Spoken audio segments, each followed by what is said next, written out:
Okay, welcome you all. So today we are going to discuss, आज हम discuss करने जा रहे हैं जो अभी एडवर्टाइजमेंट नंबर 03 2019 का जो अभी पेपर हुआ है कल, उसमें हम पेपर नंबर 5 का सॉल्यूशन डिस्कस करने जा रहे हैं।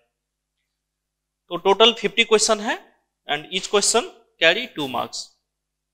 तो देखते हैं पहला क्वेश्चन क्या है।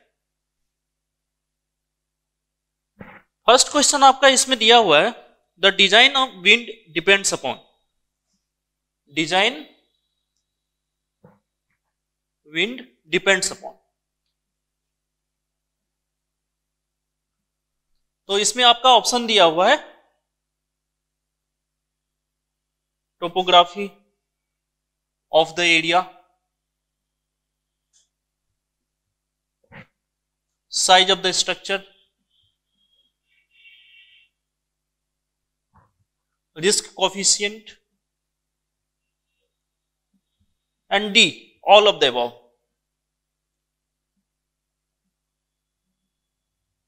तो डिजाइन विंड स्पीड का पहले जरूरत कहां पे पड़ता है? जब भी हम कोई भी रूफ का डिजाइन करते हैं तो उस केस में अपने को डिजाइन विंड स्पीड का यूज होता है। जैसे कि जो इसका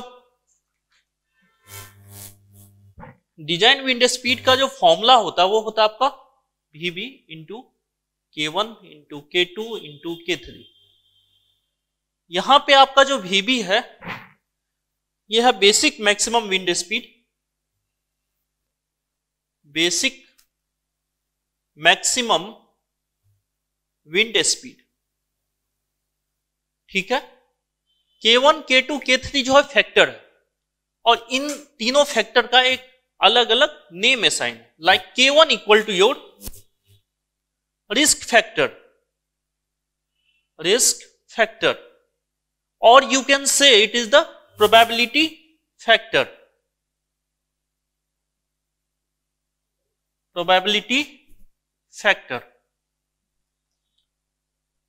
similarly K2 equal to your terrain factor,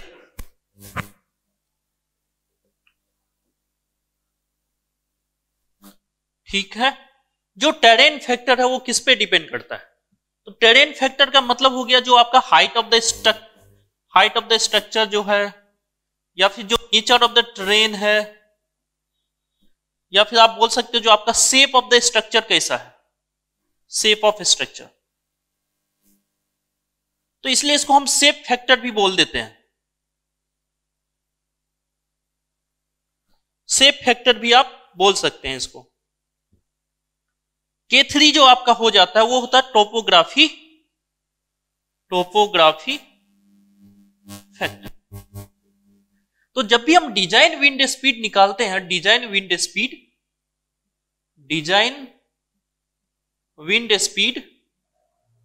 तो that is nothing but your basic maximum wind speed multiply by these 3 factor. So first one is your risk factor और probability factor, second one is your terrain factor, and third one is your topography factor. Okay, so now what should be the answer of this? Okay, तो इसका answer क्या हो जाएगा? अब देखो, design wind speed पूछा था, डिपेंड्स अपॉन, तो यहां पे तीनों फैक्टर पे डिपेंड करेगा। क्या क्या? Topography factor of the area, topography factor तो है, ठीक है, K3, topography of the area, then size of the structure, yes that is the shape factor, risk coefficient, that means the risk factor. So the answer will be D, all the above. मतलब ये तीनों factor पे depend करता है design wind speed. Now design wind speed का जरूरत कहां पे पड़ता है? जब भी हमारा रूफ का डिजाइन करते हैं जहां पे आपका विंड जो है डोमिनेंट होगा, जहां पे विंड का प्रेशर, तो उस विंड का प्रेशर निकालने के लिए अपने को पहले डिजाइन विंड स्पीड चाहिए, ठीक है। जब आपको डिजाइन विंड स्पीड मिल जाएगा तो वहां पे उसके बाद आप जो है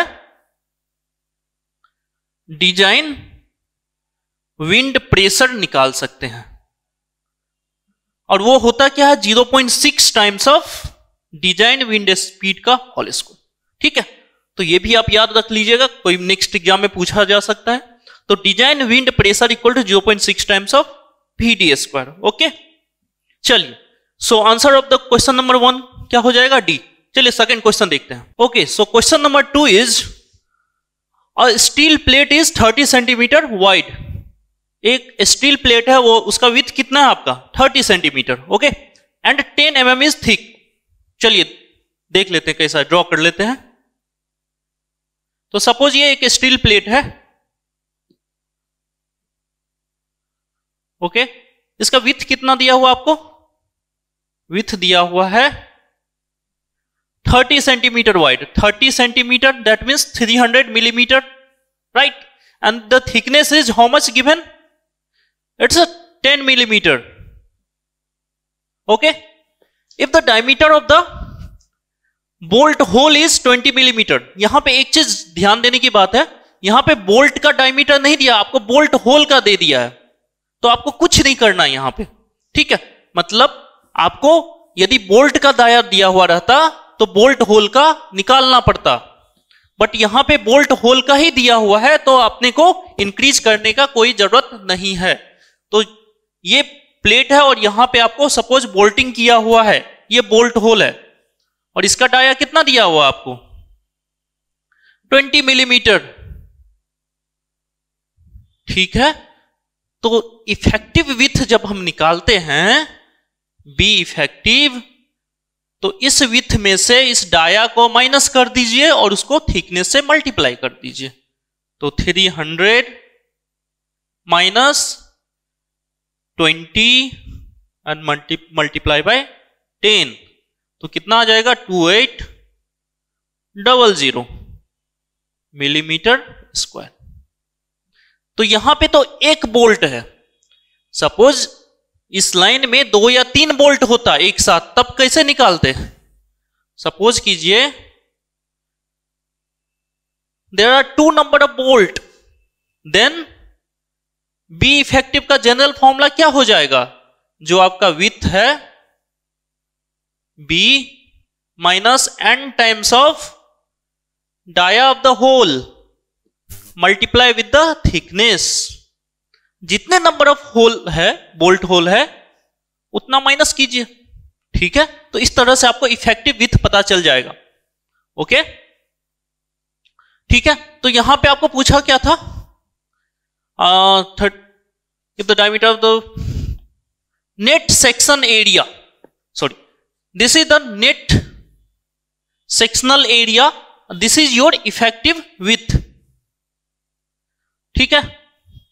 इफेक्टिव विड्थ कैसे निकालते हैं हम, विड्थ में से जितना डाया उसको माइनस कीजिए, effective width multiply by the thickness, you will get a net section area. उसी तरह से यहां पे भी नेट सेक्शन एरिया कैसे निकालते हैं हम, इफेक्टिव विड्थ निकाल लीजिए, multiply by the thickness, you will get the A net. So answer क्या हो जाएगा इसका 2800। D is the correct answer. Okay, तो ये आपका एक इजी क्वेश्चन था, इसमें कुछ नहीं करना है। चलिए क्वेश्चन नंबर 3 देखते हैं। नाउ क्वेश्चन नंबर 3 में क्या पूछा आपका, the thickness of gusset plate. Gusset plate का जो थिकनेस है उसका मिनिमम वैल्यू क्या हो सकता है, ठीक है। तो एक्चुअली ये जो क्वेश्चन है, ये जो आपका स्टील का पुराना वाला कोड है उससे, IS 800 1984, रिसेंट वाले कोड से में कोई भी थिकनेस के लिए ऐसा क्राइटेरिया नहीं है। तो जनरली जो है हम थिकनेस का, जो गसेट प्लेट का मिनिमम थिकनेस लेते हैं वो 6 मिलीमीटर ले सकते हैं आप। गसेट प्लेट का मिनिमम थिकनेस 6 मिलीमीटर ले सकते हैं। तो ये एक डाटाबेस, मतलब आपको याद रखना पड़ेगा ये।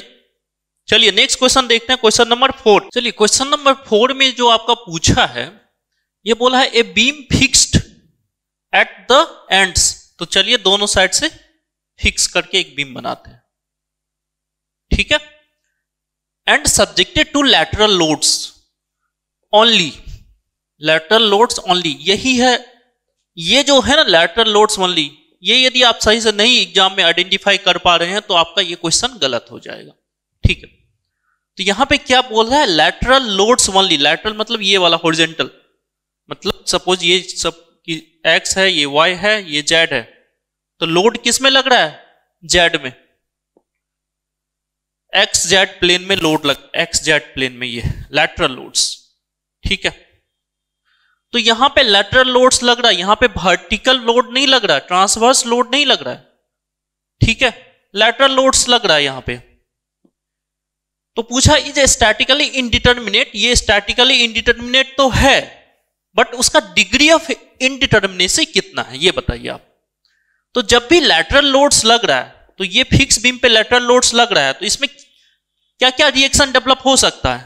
Horizontal end moment, horizontal end moment, मतलब हॉरिजॉन्टल मतलब इधर से ऐसे आएगा हॉरिजॉन्टल, यदि आप इमेजिन कर पा रहे हैं। चलिए इसको 3D टाइप में थोड़ा बना के देखते हैं, 3D में देख लीजिए इसको।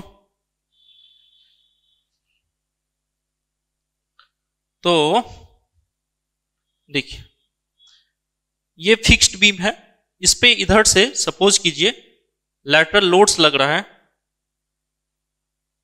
P, तो इसको रेजिस्ट करने के लिए, लोड को रेजिस्ट करने के लिए कैसे आएगा? तो हॉरिजॉन्टल यहां पे डेवलप होगा एक रिएक्शन, यहां पे भी हॉरिजॉन्टल डेवलप होगा और मोमेंट आ जाएगा, ठीक है। तो these are the reactions only जो कि जनरेट होगा। क्या क्या हो सकता है? ये सपोज ए है, बी है, HA HB MA MB, ठीक है। तो नंबर ऑफ अननोन्स कितने हैं यहां पे? आप यदि यहां पे आइडेंटिफाई कर पाए तो नंबर ऑफ अननोन्स कितने हैं? अननोन्स 4 है, these two HA HB MA and MB 4। कौन सब? HA HB MA and MB, ये है 4 अननोन्स। अपने पास इक्विलिब्रियम इक्वेशन होता है एक, तो इक्विलिब्रियम इक्वेशन कितना ही, equilibrium equation that means static equilibrium equation के बारे में बात कर रहे हैं।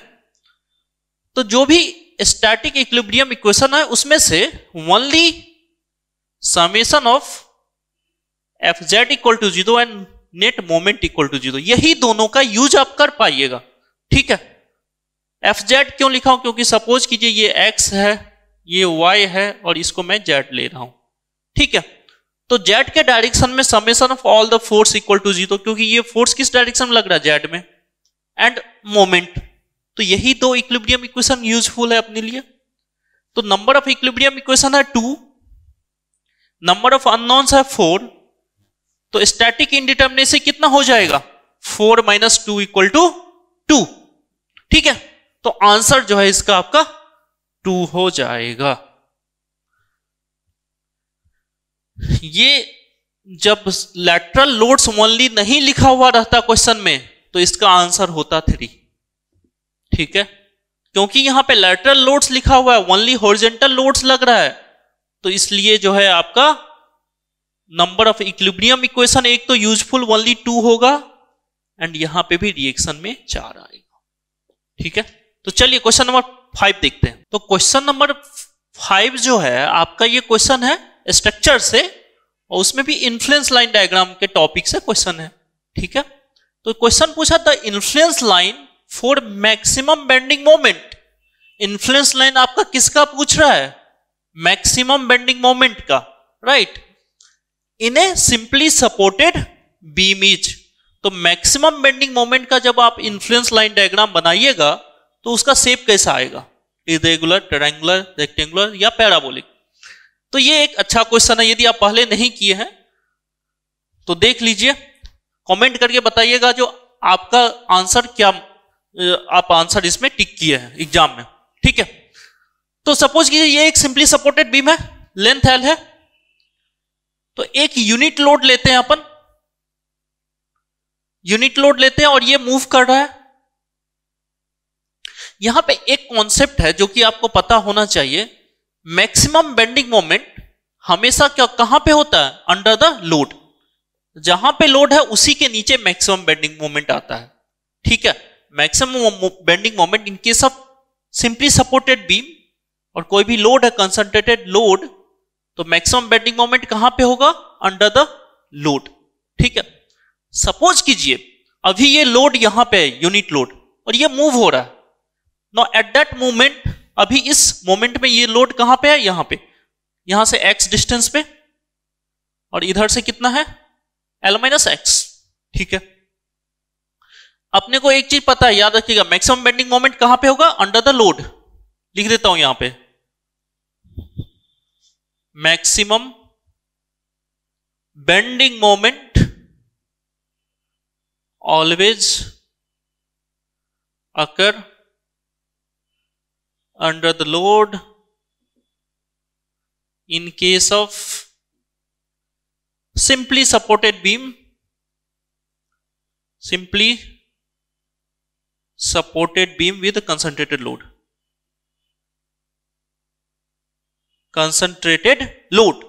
ओके, तो अपन यदि यहां पे बेंडिंग मोमेंट निकाल ले, क्या आएगा, तो बेंडिंग मोमेंट इस लोकेशन पे निकालने के लिए अपने को क्या चाहिए, रिएक्शन। सपोज ये ए है, बी है, तो R A and R B कितना आएगा, आर ए का वैल्यू आ जाएगा L minus x by L, निकाल लीजिएगा, एंड आर बी इधर का ये डिस्टेंस देखिए एक्स डिवाइडेड बाई एल। ठीक है, ये आप निकाल सकते हैं इक्विलिब्रियम इक्वेशन लगा के, R A plus R B equal to 1, फिर मोमेंट किसी एक के अबाउट 0 कर दीजिएगा, R A and R B पता चल जाएगा। तो मैं अभी एज्यूम कर रहा हूं आपको ये निकालने आता है, तो R A and R B पता चल गया।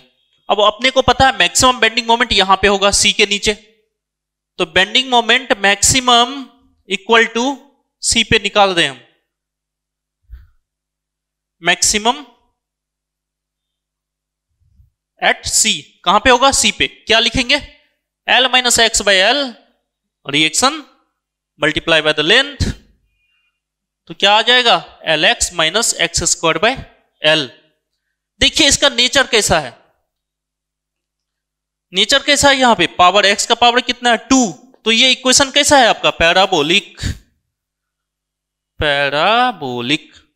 ठीक है, तो जब हम आईएलडी बनाएंगे मैक्सिमम बेंडिंग मोमेंट का, तो कैसा आएगा, पैराबोलिक शेप आएगा। तो आंसर क्या होगा यहां पे, डी, पैराबोलिक। ओके, यहां से आप यदि इसको ड्रॉ कीजिएगा तो मैक्स आईएलडी कैसा बनेगा, आईएलडी जो आपका समथिंग ऐसा बनेगा। ठीक है, x इक्वल टू 0 पे यहां पे पुट कीजिए, x इक्वल टू 0 पे 0, x इक्वल टू एल पे भी 0, मैक्सिमम मिलेगा आपको। ठीक है, क्लियर है, चलिए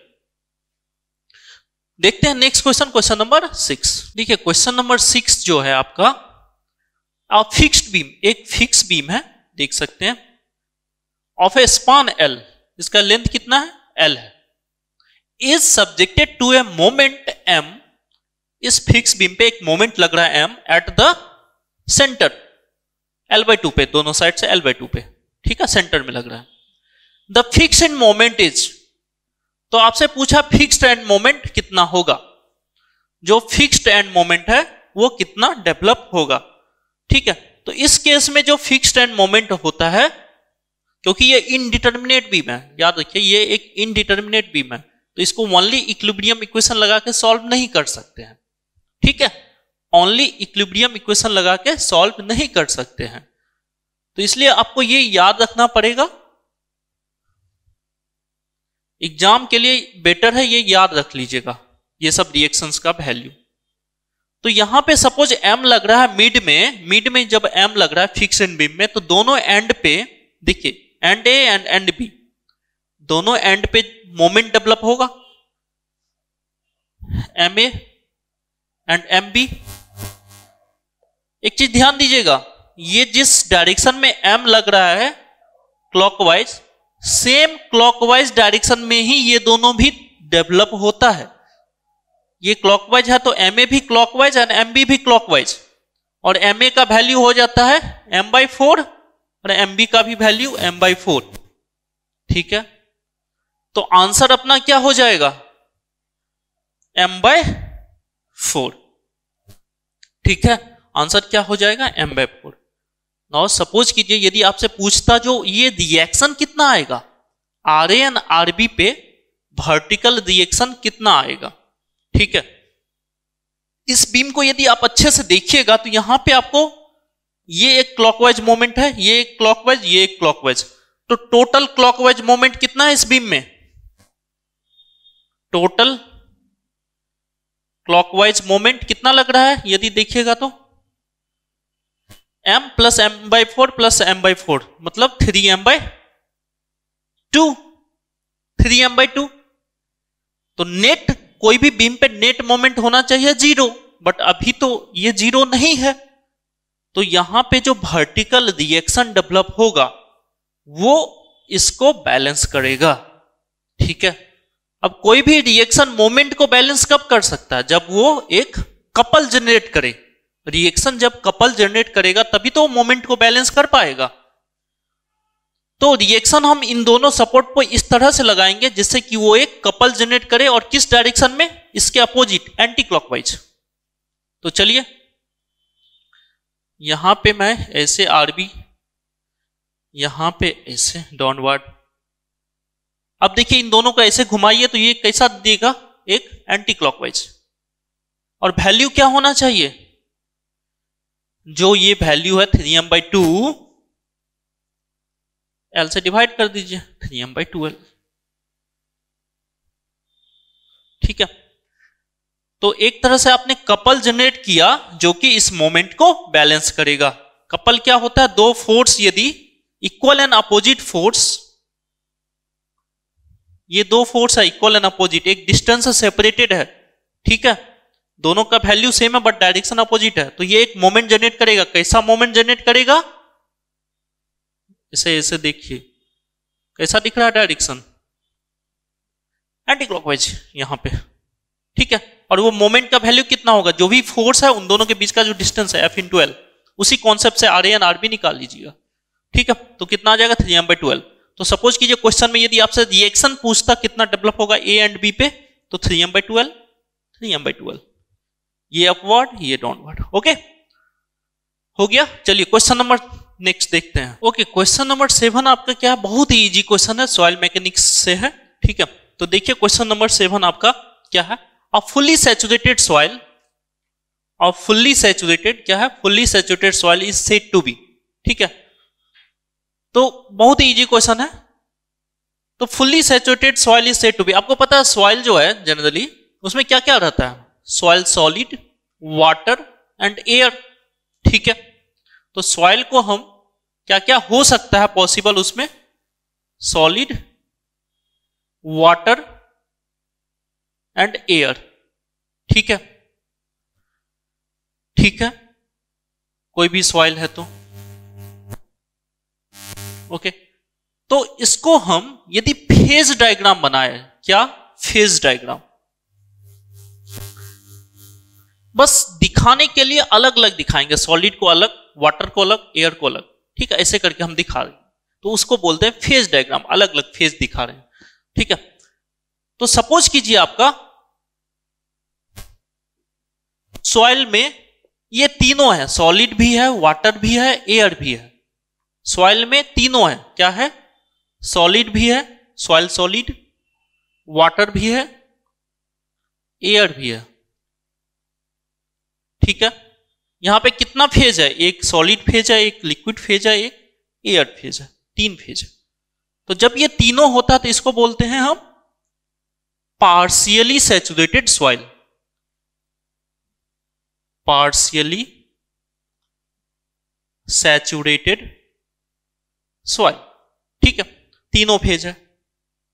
अब इसको यदि फेज डायग्राम से दिखाते, फेज डायग्राम क्या है? इट इज नथिंग बट ये जो तीनों फेज है ना उसको अलग अलग दिखा दीजिए यहां पे। तो सॉलिड को हम दिखा दिया, वाटर को, एयर को। ठीक है, तो पार्शियली सैचुरेटेड सॉइल जो है उसमें तीनों फेज होता है। It is a 3 phase diagram in which solid, water and air, all the 3 phase will be present. यह है आपका 3 फेज डायग्राम। अब जो है इसके साथ साथ 2 और ऑप्शन हो सकता है, क्या? देखिए, या तो पार्शियली सैचुरेटेड सॉइल है सॉलिड, वाटर, एयर तीनों है। अब यहां पे हम ऐसा हो सकता है सॉलिड हो प्लस वाटर हो ओनली, एयर है ही नहीं। जो भी एयर है वो सारे, जो एयर का वॉइड था उसमें भी वाटर फिल हो गया है। तो इस फेज को क्या बोलते हैं आप? सैचुरेटेड। इस सॉइल को क्या बोलते हैं आप? Saturated soil. तो यहां पे कितना फेज है? 2 है। कौन कौन सा? Solid and water, solid and water. So it is a 2 phase system. ठीक है, 2 फेज सिस्टम। और क्या हो सकता है आपका? सॉलिड हो एंड एयर हो। ठीक है, सॉलिड पार्टिकल हो एंड एयर हो, वाटर है ही नहीं। तो इसको क्या बोलते हैं? कौन सा टाइप का सॉइल? Dry soil. आपका सॉइल कैसा है? ड्राई है। ठीक है, तो इसका यदि फेज डायग्राम बनाइएगा तो कैसा आएगा? Solid and air, 2 phase. ये भी 2 फेज हो गया। और कोई कॉम्बिनेशन बन सकता है क्या? कोई ऐसा तो नहीं सोच रहा है जो एयर है एंड वाटर है, ऐसा कॉम्बिनेशन? ऐसा कॉम्बिनेशन नहीं हो सकता है। सॉइल होगा तो सॉलिड होगा तभी ना सॉइल होगा, है? बिना सॉलिड का कैसे सॉइल बनेगा? ठीक है, चलिए, तो ये कॉम्बिनेशन पॉसिबल है। अब अपने से क्वेश्चन क्या पूछा था? Fully saturated soil. They are asking to you fully saturated soil. ये है सैचुरेटेड कंडीशन। ठीक है, fully saturated soil, it is a 2 phase solid and water. So it is a 2 phase system with solid and water. So answer will be D is your correct answer. बहुत ही easy concept है ये। Okay, चलिए next question देखते हैं। Now the question number 8। Question number 8 में क्या दिया हुआ देख लीजिए। क्वेश्चन नंबर 8 में दिया हुआ आपको, if the uniformity coefficient Cu equal to 4। Soil mechanics का क्वेश्चन है, फर्स्ट चैप्टर। यूनिफॉर्मिटी कोफिशिएंट आपको दिया हुआ कितना? 4 and coefficient of curvature Cc 1 दिया हुआ है। ठीक है, for a soil, then D30 by D10। आपसे पूछा क्या है? D30 by D10 का वैल्यू बताइए। ठीक है, बहुत ही इजी क्वेश्चन है। तो Cu का फॉर्मूला क्या होता है? कोफिशिएंट ऑफ Cu का फॉर्मूला क्या होता है? D60 by D10। Coefficient of uniformity क्या होता है? D60 by D10। And Cc का क्या होता है? Coefficient of curvature D30 whole square by D60 into D10। ठीक है, अब अपने से पूछा क्या? D30 by D10। Value put कीजिए, रीअरेंज कीजिए, आ जाएगा। Cu कितना दिया हुआ? 4 equal to D60 by D10। That means your D60 equal to how much? 4 times of D10। इसको उठा के यहां पे पुट कीजिए। Cc कितना दिया हुआ है? 1 equal to D30 whole square. D60 का वैल्यू यहां से ले लेते हैं अपन, D10 into D10। So 1 equal to, या 4 को इधर ले आइए, 4 equal to D30 by D10 whole square. ठीक है, तो यहां से D30 बाय D10 का वैल्यू कितना आ जाएगा? 2। ठीक है, so answer will B A. Very easy question. चलिए नेक्स्ट क्वेश्चन देखते हैं। ओके, क्वेश्चन नंबर 9 जो है आपका, ये दिया हुआ, the volume of a void, volume of voids is equal to, volume of voids जो है VV, volume of void is equal to volume of solid. Volume of void जो है आपका वॉल्यूम ऑफ सॉलिड के इक्वल है, दिया हुआ है, volume of the solid. Then the values of porosity, आपसे क्या पूछा? पोरोसिटी का वैल्यू बताइए एंड वॉइड रेशियो का वैल्यू बताइए। ठीक है, तो पोरोसिटी एंड वॉइड रेशियो का वैल्यू पूछा है, समझ पा रहे हैं? वॉइड रेशियो यदि निकाला जाए, क्या होता है? Volume of void divided by volume of solid, दोनों बराबर है तो क्या हो जाएगा? 1। पोरोसिटी यदि निकालिएगा तो पोरोसिटी क्या है, पोरोसिटी E बाई 1 प्लस ई कर सकते हैं, तो यहां से निकल जाएगा 1 बाई 1 प्लस 1 इक्वल टू 0.5। पहले क्या पूछा है आपसे, पहले पूछा है पोरोसिटी, तो पोरोसिटी का वैल्यू कितना है 0.5 ये। उसके बाद पूछा आपसे वॉइड रेशियो, वॉइड रेशियो कितना आया 1। So option C is the correct. ठीक है, आपको यदि ये फॉर्मूला याद नहीं है उसके बिना भी निकाल सकते हैं। कैसे, पोरोसिटी क्या होता है वैसे, पोरोसिटी होता है आपका volume of void by total volume, volume of void by total volume, and total volume equal to volume of void plus volume of solid. ठीक है, यही होता है टोटल वॉल्यूम। हम दोनों बराबर है तो हम लिख दे twice of V, twice of VS या वीबी, जो भी लिखना है लिख दीजिए, वहां से भी निकाल लीजिए। VB divided by twice of VS, दोनों वीबी एंड वीएस सेम है तो 1/2 इक्वल टू 0.5। तो आपको ये फॉर्मूला याद है तो ठीक है डायरेक्ट निकालिए, नहीं है तो volume of void by total volume से भी निकाल सकते हैं। ठीक है, बहुत ही इजी क्वेश्चन था, सबने किया ही होगा। चलिए नेक्स्ट देखते हैं। ओके, क्वेश्चन नंबर 10 जो है आपका, देखिए ये पूछा है, क्वेश्चन नंबर है for a piping phenomena. Piping phenomena में अगर पाइपिंग फेनोमिना डेवलप होने के लिए to occur in a soil the most important condition to be satisfied is.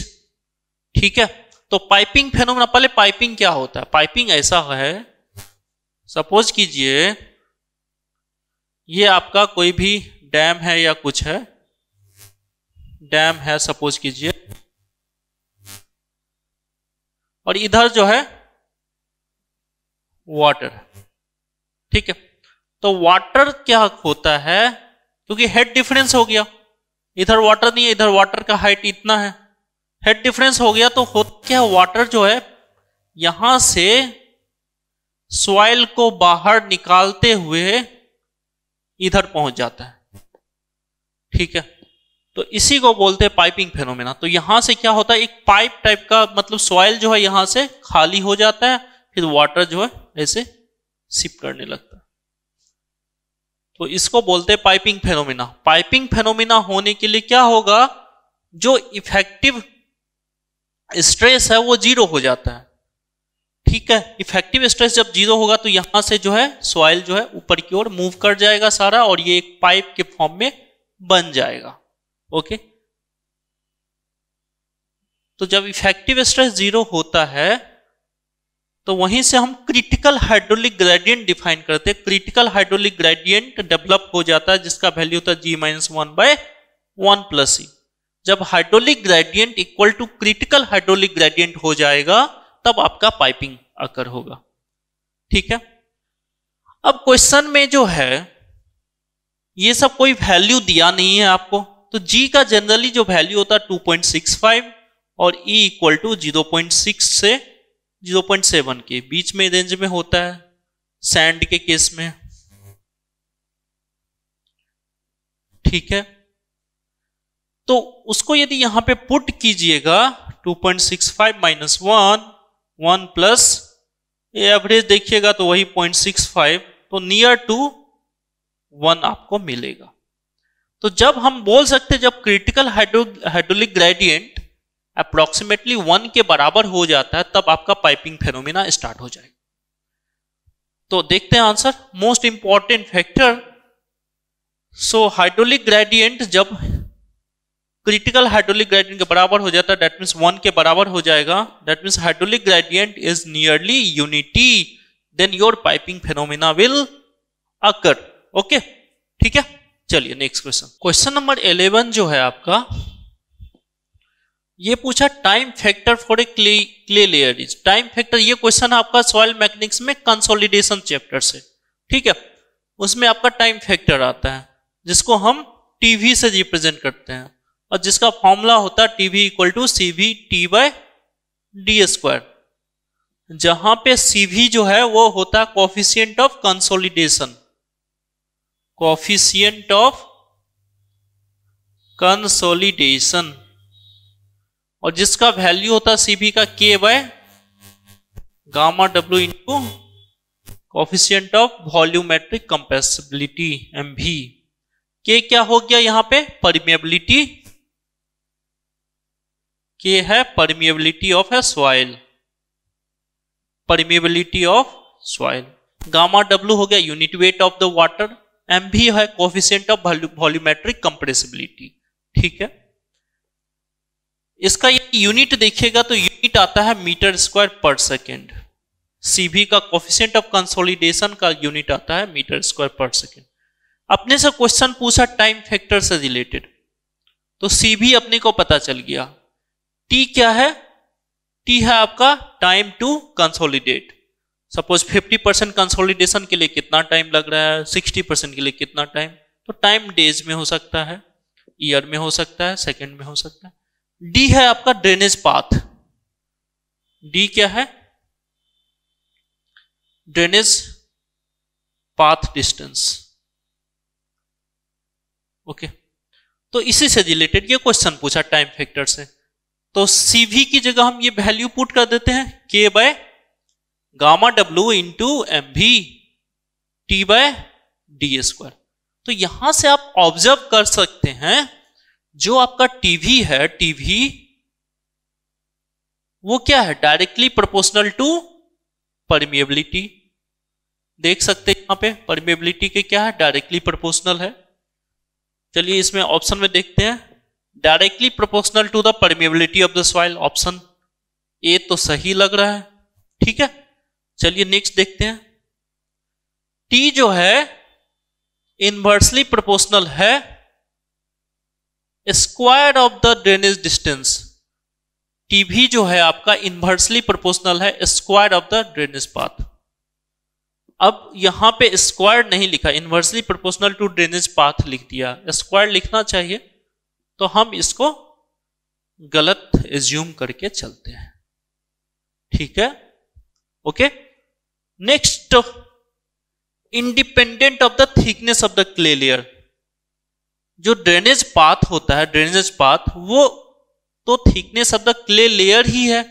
ठीक है, तो उस पे तो डिपेंड करता है, तो ये भी गलत है। ओके, लास्ट है टर्म ए डायमेंशनलेस पैरामीटर।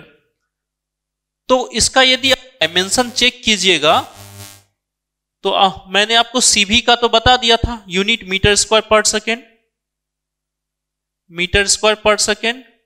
टी हो गया सेकेंड एंड डी हो गया मीटर स्क्वायर, तो ऊपर नीचे सब कैंसल हो गया, तो डायमेंशनलेस तो है ये भी। यूनिट नहीं है, यूनिटलेस है तो डायमेंशनलेस भी होगा, डायमेंशनलेस पैरामीटर। तो एक्चुअल में तो ये और ये सही होना चाहिए, डी।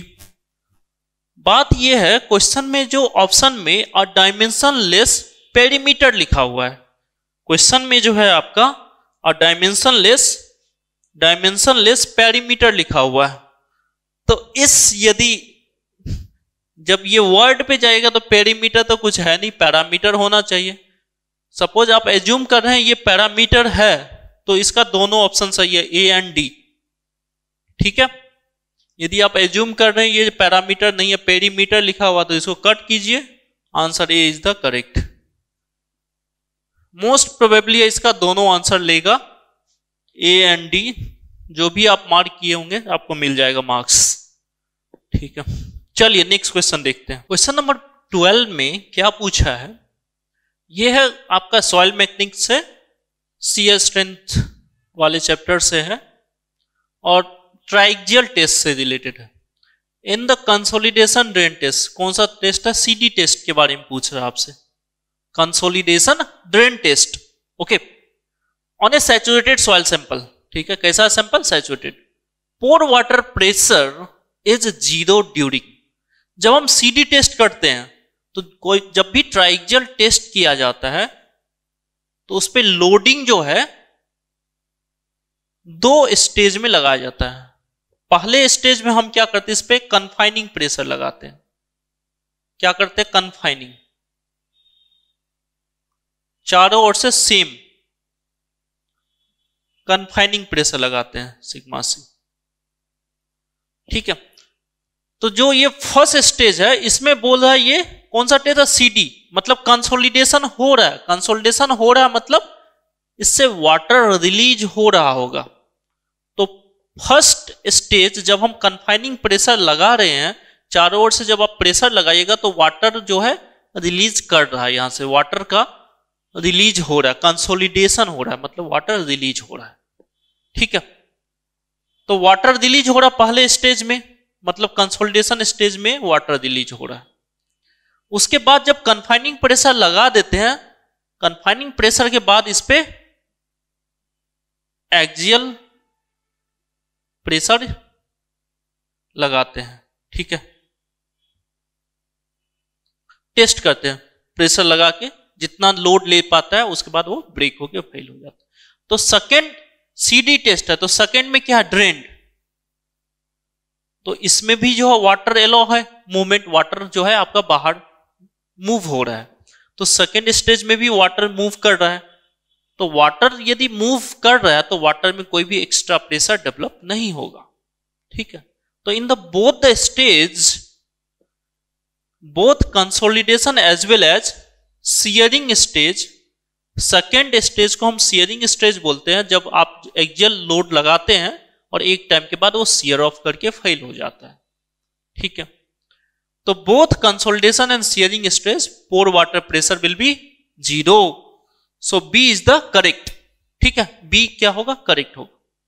ठीक है, चलिए ओके, क्वेश्चन नंबर 13 जो है, क्वेश्चन नंबर 13 में पूछा when the degree of consolidation is 50%। Consolidation chapters है सॉइल मैकेनिक्स, तो डिग्री ऑफ कंसोलिडेशन आपका कितना है, 50%। Okay, the time factor TV ये पूछ रहा है कितना होगा। तो टीवी का वैल्यू जो है π/4 into degree of consolidation divided by 100 whole square. ये होता है जब आपका degree of consolidation less than equal to 60% होता है। तो ये वाला फॉर्मूला यूज किया जाता है, 1.781 माइनस 0.933 log 10 100 माइनस u। ये फॉर्मूला यूज होता है टीवी कैलकुलेट के लिए जब आपका degree of consolidation greater than 60% होगा। ठीक है, तो अपने को कितना दिया हुआ डिग्री ऑफ कंसोलिडेशन, 50%। तो कौन सा फॉर्मूला यूज करेंगे, ये वाला। तो निकाल लीजिए टीवी इक्वल टू π/4 50/100 का होल स्क्वायर। जब आप सॉल्व कीजिएगा तो ये आएगा 0.196 के आसपास आएगा। ठीक है, ये याद रखिएगा हमेशा 50% पे कितना होता है वैल्यू। ठीक है, तो 0.196 होता है, तो अप्रोक्सीमेटली हम बोल सकते हैं 0.2 टीवी का वैल्यू होगा। तो आंसर क्या हो जाएगा आपका, बी जो है करेक्ट आंसर है, B is the correct answer. ठीक है, चलिए नेक्स्ट क्वेश्चन, क्वेश्चन नंबर 14 जो है आपका, यह है undisturbed soil sample are required for the conducting. Undisturbed soil sample किसके लिए यूज किया जाता है, कंसोलिडेशन टेस्ट के लिए, shrinkage limit, specific gravity test, hydrometer test. देखिए पहले तो अनडिस्टर्ब्ड सॉइल सैंपल होता क्या, सॉइल को जब हमें लेबोरेटरी में टेस्ट करना होता है तो हमें सॉइल सैंपल कलेक्ट करते हैं फील्ड से। तो सॉइल सैंपल कलेक्ट करते हैं। ठीक है, अब जब भी हम फील्ड से सॉइल सैंपल कलेक्ट करेंगे तो वो आइदर वो अनडिस्टर्ब्ड होगा या फिर डिस्टर्ब्ड सैंपल होगा। ठीक है, अनडिस्टर्ब्ड सैंपल हम किसको बोलते हैं, जिसमें कि हम उसके सॉइल के स्ट्रक्चर को चेंज नहीं कर रहे हैं, मिनरल्स एंड मॉइस्चर कंटेंट को भी चेंज नहीं कर रहे हैं, structure as well as minerals and moisture content, mineral and moisture unchanged. तो सॉइल ग्रेन जो है वो जैसे जिस भी वे में ओरिएंटेड है उसको हम चेंज नहीं कर रहे, मतलब स्ट्रक्चर में कोई चेंजेस नहीं आ रहा है ओरिएंटेशन में, और मिनरल एंड मॉइस्चर कंटेंट जो भी है नेचुरल में उतना ही है, उसमें कोई चेंजेस नहीं आ रहा है। तो ऐसा यदि आप सैंपल कलेक्ट कर रहे हैं जिसमें स्ट्रक्चर में कोई चेंजेस नहीं है एंड मिनरल एंड मॉइस्चर में भी कोई चेंजेस नहीं है, तो हम उसको अनडिस्टर्ब बोलेंगे। ठीक है।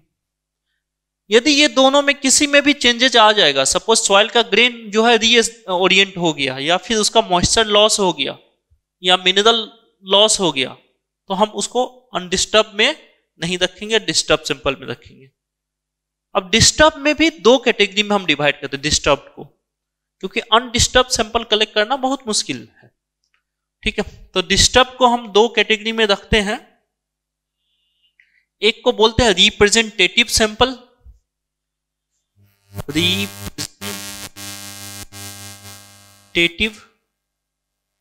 एंड दूसरा हो गया नॉन रिप्रेजेंटेटिव, रिप्रेजेंटेटिव सैंपल।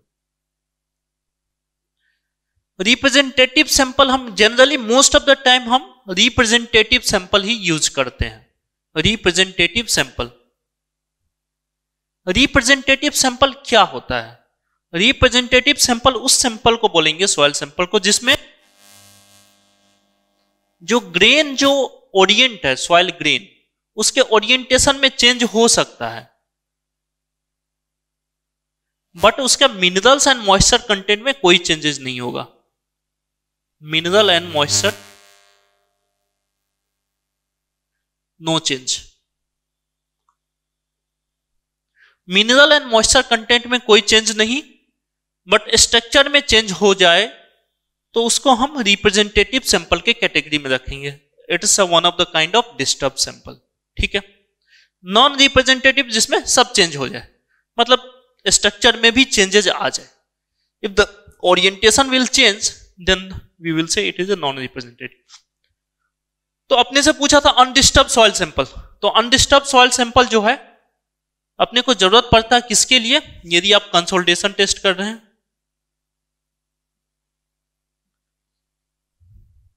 या आप शियर स्ट्रेंथ टेस्ट कर रहे हैं, तो ये सब यदि टेस्ट कर रहे हैं तो अपने को अनडिस्टर्ब सैंपल चाहिए। ठीक है। जब भी आप ग्रेन साइज डिस्ट्रीब्यूशन टेस्ट करिएगा, या फिर श्रिंकेज लिमिट, जीएसडी टेस्ट कीजिएगा, ग्रेन साइज डिस्ट्रीब्यूशन या फिर श्रिंकेज लिमिट वगैरह, तो उसके लिए रिप्रेजेंटेटिव सैंपल काफी होता है, अपने को अनडिस्टर्ब सैंपल का जरूरत नहीं होता है। ठीक है। But if you are going to test for consolidation, shear strength, then you should have undisturb sample. तो वही क्वेश्चन था, तो आंसर हो जाएगा इसका ए। अनडिस्टर्ब सैंपल किसके लिए यूज होता है? कंसोलिडेशन टेस्ट के लिए। ओके, चलिए नेक्स्ट क्वेश्चन देखते हैं। नाउ क्वेश्चन नंबर 15 जो है आपका सीट पाइल से क्वेश्चन है। सीट पाइल से पूछा है जो डिफ्लेक्टेड शेप सीट पाइल का कैसा होगा इन केस ऑफ ब्रेस्ट कट। जब भी हम डिगिंग करते हैं, सपोज आपको पाइप लेइंग करना है ग्राउंड में, ये ग्राउंड है, इसमें पाइप लेइंग करना, तो आप क्या कीजिएगा? एक ट्रेंच कट कीजिएगा। ठीक है। तो यहां पे हम साइड में सीट पाइल लगा देते हैं, जिससे कि आप ब्रेस्ट कट में हम ऐसे एक सीट पाइल लगा दिए। ठीक है। जिससे कि सॉइल जो सबसाइड होके नीचे जो वर्कर काम कर रहा है उसके ऊपर नहीं गिरे। राइट। तो इसमें डिफ्लेक्शन का नेचर कैसा होगा? डिफ्लेक्शन कैसा होगा? तो जनरली जो डिफ्लेक्शन होता है, डिफ्लेक्शन जो होता है, इसका जो डिफ्लेक्टेड शेप होता है, डिफ्लेक्शन होता है, वो एक तरह से ऐसा होता है। तो आप देख सकते हैं टॉप से डिफ्लेक्शन इंक्रीज होता है और फिर वो डिक्रीज होता है। ठीक है। तो increases from the top and then decreases. So the option C is your correct answer. Okay, question number 16 जो है ये बहुत ही सिंपल क्वेश्चन है। पूछा लेकेस्ट्रीन सॉइल आर सॉइल। लेकेस्ट्रीन सॉइल क्या होता है? तो जब भी सपोज ये लेक है, सपोज कीजिए ये एक लेक है, तो जब भी स्ट्रीम के थ्रू, मतलब बारिश हुआ, रिवर के थ्रू सॉइल जो है इस लेक में आके सपोज जमा हो जाता है नीचे, तो इसको, इस टाइप को हम बोलते हैं लैक्स्ट्रीन सॉइल। दैट मीन्स लैक्स्ट्रीन मतलब जो कि आपको लेक के बेड में डिपॉजिट होता है। उस सॉइल को लाता कौन है? स्ट्रीम लाएगा। ठीक है, so answer will be C. C is the correct answer. ठीक है, बहुत इजी क्वेश्चन था ये। चलिए नेक्स्ट, जो क्वेश्चन नंबर 17 है, ये पूछा आपका एस्केम्पटन पोर प्रेशर कोफिशिएंट। ये आपका CS10 चैप्टर से है। तो Skempton pore pressure coefficient B for saturated soil. तो इस बी का वैल्यू क्या होगा सैचुरेटेड सॉइल के लिए? तो Skempton pore pressure coefficient B जो है वो यूज होता है पोर प्रेशर। जब हम कन्फाइनिंग स्ट्रेस लगाते हैं सॉइल सैंपल में, तो कितना पोर वाटर प्रेशर डेवलप होगा इन case of confining stress? Delta UC कितना डेवलप, वो होता है बी टाइम्स ऑफ जो आप कन्फाइनिंग स्ट्रेस लगा रहे हैं चारों ओर से, सिग्मा। ठीक है, तो पूछा इसका वैल्यू क्या होगा बी का। तो बी का वैल्यू, जब आपका सॉइल सैचुरेटेड है तो जितना भी हम कन्फाइनिंग प्रेशर लगाते हैं सॉइल में, उतना ही पोर वाटर प्रेशर डेवलप हो जाता है। In case of saturated soil B equal to 1। ठीक है, तो आंसर क्या हो जाएगा? D. D is your correct. ठीक है, तो जनरली बी का वैल्यू जो है आपका 0 से लेके 1 के बीच में लाई करता है। ठीक है, तो इनके सब सैचुरेटेड सॉइल बी का वैल्यू 1 हो जाता है। चलिए नेक्स्ट देखते हैं। क्वेश्चन नंबर 18 जो है आपका, which one of the following parameters can be used to estimate the angle of internal friction phi in a sandy soil? तो कौन से पैरामीटर का यूज करते हैं angle of internal friction calculate करने के लिए सैंडी सॉइल में? तो देखिए इसमें से रिलेटेड ये भी है पार्टिकल साइज डिस्ट्रीब्यूशन भी, बट मोस्ट अप्रोप्रिएट आंसर जो होगा वो डेंसिटी इंडेक्स हम बोल सकते हैं, ID, इसका हम यूज करते हैं। ठीक है, डेंसिटी इंडेक्स का coefficient of internal friction calculate करने के लिए फाई। ओके, तो आंसर जो है इसका सी जो है करेक्ट आंसर होना चाहिए। जो क्वेश्चन नंबर 19 है अ कैंटिलीवर्ड सीट पाइल। तो कैंटिलीवर्ड सीट पाइल जो है वो स्टेबल कैसे जाता है? They drive the stability from. ठीक है, उसमें स्टेबिलिटी कैसे ड्राइव होता है, वो स्टेबल कैसे जाता है? तो कैंटिलीवर्ड सीट पाइल, पहला तो ये ऑप्शन ए देखिए, the anchor rod. Cantilevered sheet pile में एंकर रॉड होता ही नहीं है। ठीक है, तो ये तो वैसे ही आपका गया। ठीक है, कैंटिलीवर्ड सीट पाइल होता क्या है देख लीजिए। ये कोई भी सीट पाइल है, इधर सॉइल है, इधर जो है यहां पे सॉइल है, तो ये जो है एक हम कैंटिलीवर सीट पाइल लगा दिया यहां पे। ठीक है, ये आपका कैंटिलीवर सीट पाइल है। अब इस सीट पाइल में यदि हम प्रेशर डिस्ट्रीब्यूशन देखें, इसमें कैसे प्रेशर लगता है, ठीक है, तो जनरली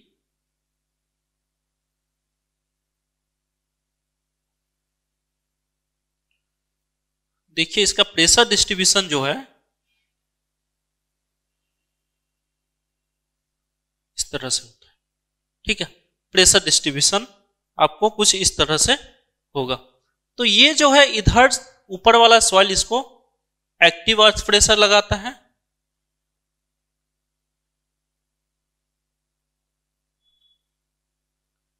और नीचे वाला पैसिव।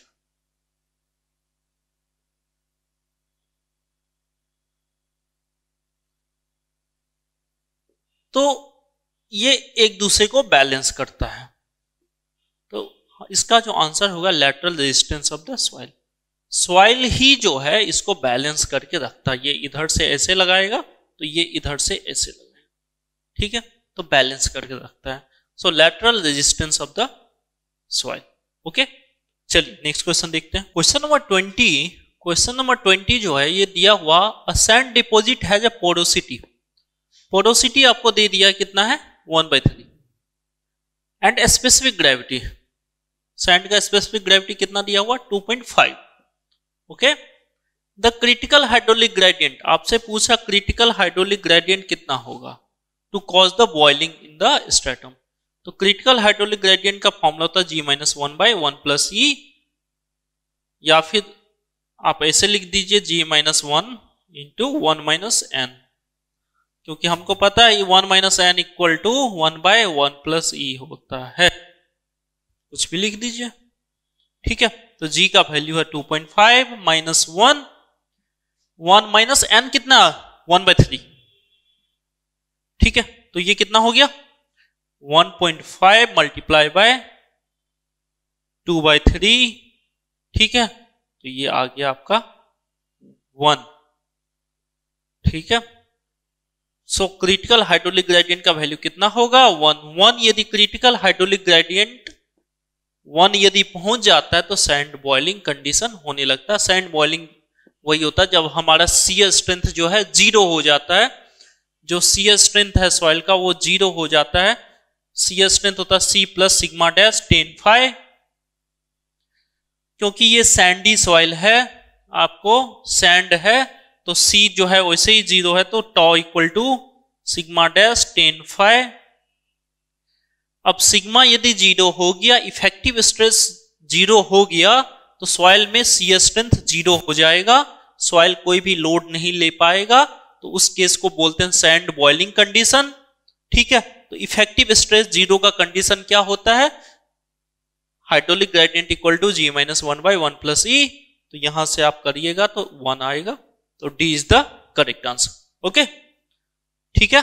चलिए नेक्स्ट क्वेश्चन नंबर 21 जो है आपका, ये है raft resting on A sand can be allowed double of the allowable pressure. तो सैंड के ऊपर, सब ये सैंडी सॉइल है, इसके ऊपर जो है राफ्ट फाउंडेशन रेस्ट कर रहा है, तो जो अलाउएबल प्रेशर है, अलाउएबल प्रेशर इस सॉइल का, ठीक है, वो डबल हो जाए। किस केस में? पहले सपोज कीजिए इसमें सेटलमेंट जो है आप इसका x अलाउ करते थे, तो उस केस में अलाउएबल प्रेशर था इसका PA। हम यदि इसका सेटलमेंट जो है हम ज्यादा तक कंसीडर कर ले, सपोज 2 सेटलमेंट कर दे, मतलब अलाउएबल सेटलमेंट हम इंक्रीज कर दें। सपोज पहले हम 60 सेंटीमीटर तक हम ले देते, ठीक है, बट हम उसका दुगुना कर रहे 120। अपने लिए 120 भी सेटल हो जाएगा तो कोई इशू नहीं है सपोज, तो मतलब हम ज्यादा लोड अलाउ कर सकते हैं, allowable pressure will B double in that case, ठीक है। तो आंसर क्या हो जाएगा? आंसर हो जाएगा परमिसिबल सेटलमेंट इज डबल, ठीक है। So to double the allowable pressure, permissible settlement, यदि आप परमिसिबल सेटलमेंट को डबल कर दो तो अलाउएबल प्रेशर डबल कर सकते हैं। ओके, चलिए नेक्स्ट जो आपका क्वेश्चन नंबर 22 है, ये SPT टेस्ट से, standard penetration test SPT। The split spoon sampler is penetrated into a soil stratum by giving the blows from a drop weight whose weight in kg and free fall in centimeter are respectively। समझा देता हूं मैं। जब हम SPT test करते हैं standard penetration, तो पहले एक तो बोरहोल करते हैं, ठीक है। अब यहां पे हम स्प्लिट स्पून सैंपलर जो है इसको हम पेनिट्रेट करवाते हैं। सपोज ये स्प्लिट स्पून सैंपलर है, ये पेनिट्रेट होगा, इसको जो है हैमरिंग करके पेनिट्रेट करते हैं। तो हैमरिंग करने के लिए जो अरेंजमेंट होता है यहां पे, इसका वेट होता है 65 kg। इसको लिफ्ट करते हैं, ड्रॉप करते हैं, तो ये हैमरिंग होता है। इसको लिफ्ट किया, ड्रॉप किया, लिफ्ट करके ड्रॉप करोगे तो ये जो डिस्टेंस कितना से ड्रॉप होता है, तो ये होता है 750 मिलीमीटर और यू कैन से 75 सेंटीमीटर, ठीक है। तो वेट कितना है, कितना वेट का हैमर करते हैं हम 65 kg एंड कितना हाइट से 75 सेंटीमीटर से ये ड्रॉप होता है, इस पे यहां पे ड्रॉप होगा तो ये जो है नीचे की ओर मूव करेगा। ठीक है, तो आंसर क्या हो जाएगा 65 kg of weight and free fall of 75 centimetre. जो एसपीटी होता है यहां पे एसपीटी नंबर निकालते हैं जिसको हम एन से रिप्रेजेंट करते हैं। 150 mm पेनिट्रेशन, 150 mm पेनिट्रेट करने के लिए कुछ नंबर ब्लोज लगेगा, उसको हम कंसीडर नहीं करते हैं। जो next 150 and 150 that means 300 mm,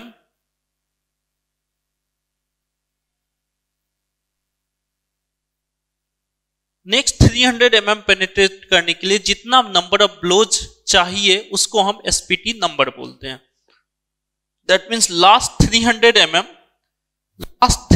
mm penetrate करने के लिए जितना नंबर ऑफ ब्लोज चाहिए that blows is known as SPT number, उसको एन से रिप्रेजेंट करते हैं। ओके ठीक है, चलिए क्वेश्चन नंबर 23 जो है ये CS10 चैप्टर से है और ये जो है मोर्स डायग्राम के ऊपर बेस्ड है।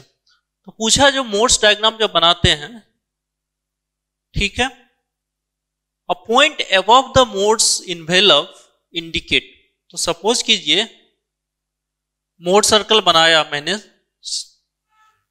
ठीक है, और ये एक्स एक्सिस होता है normal stress and Y axis होता है सी स्ट्रेस।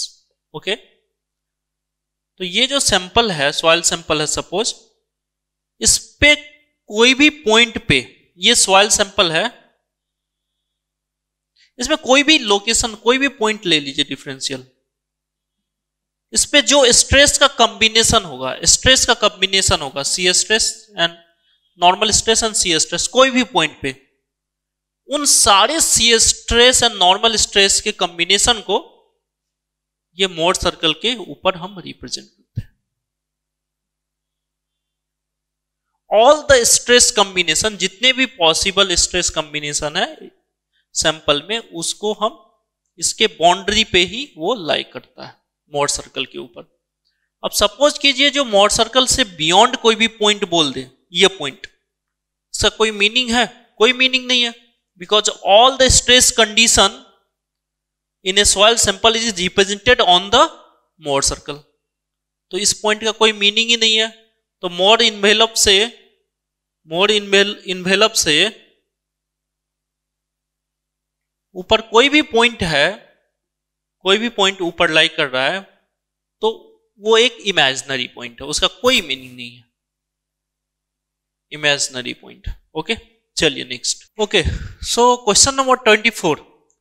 क्वेश्चन नंबर 24 में आपसे पूछा in plate load test, PLT, plate load test में प्री लोडिंग जो हम करते हैं, प्री लोडिंग को ही हम दूसरे टर्म में बोलते हैं सीटिंग प्रेशर लगाते हैं, सीटिंग प्रेशर।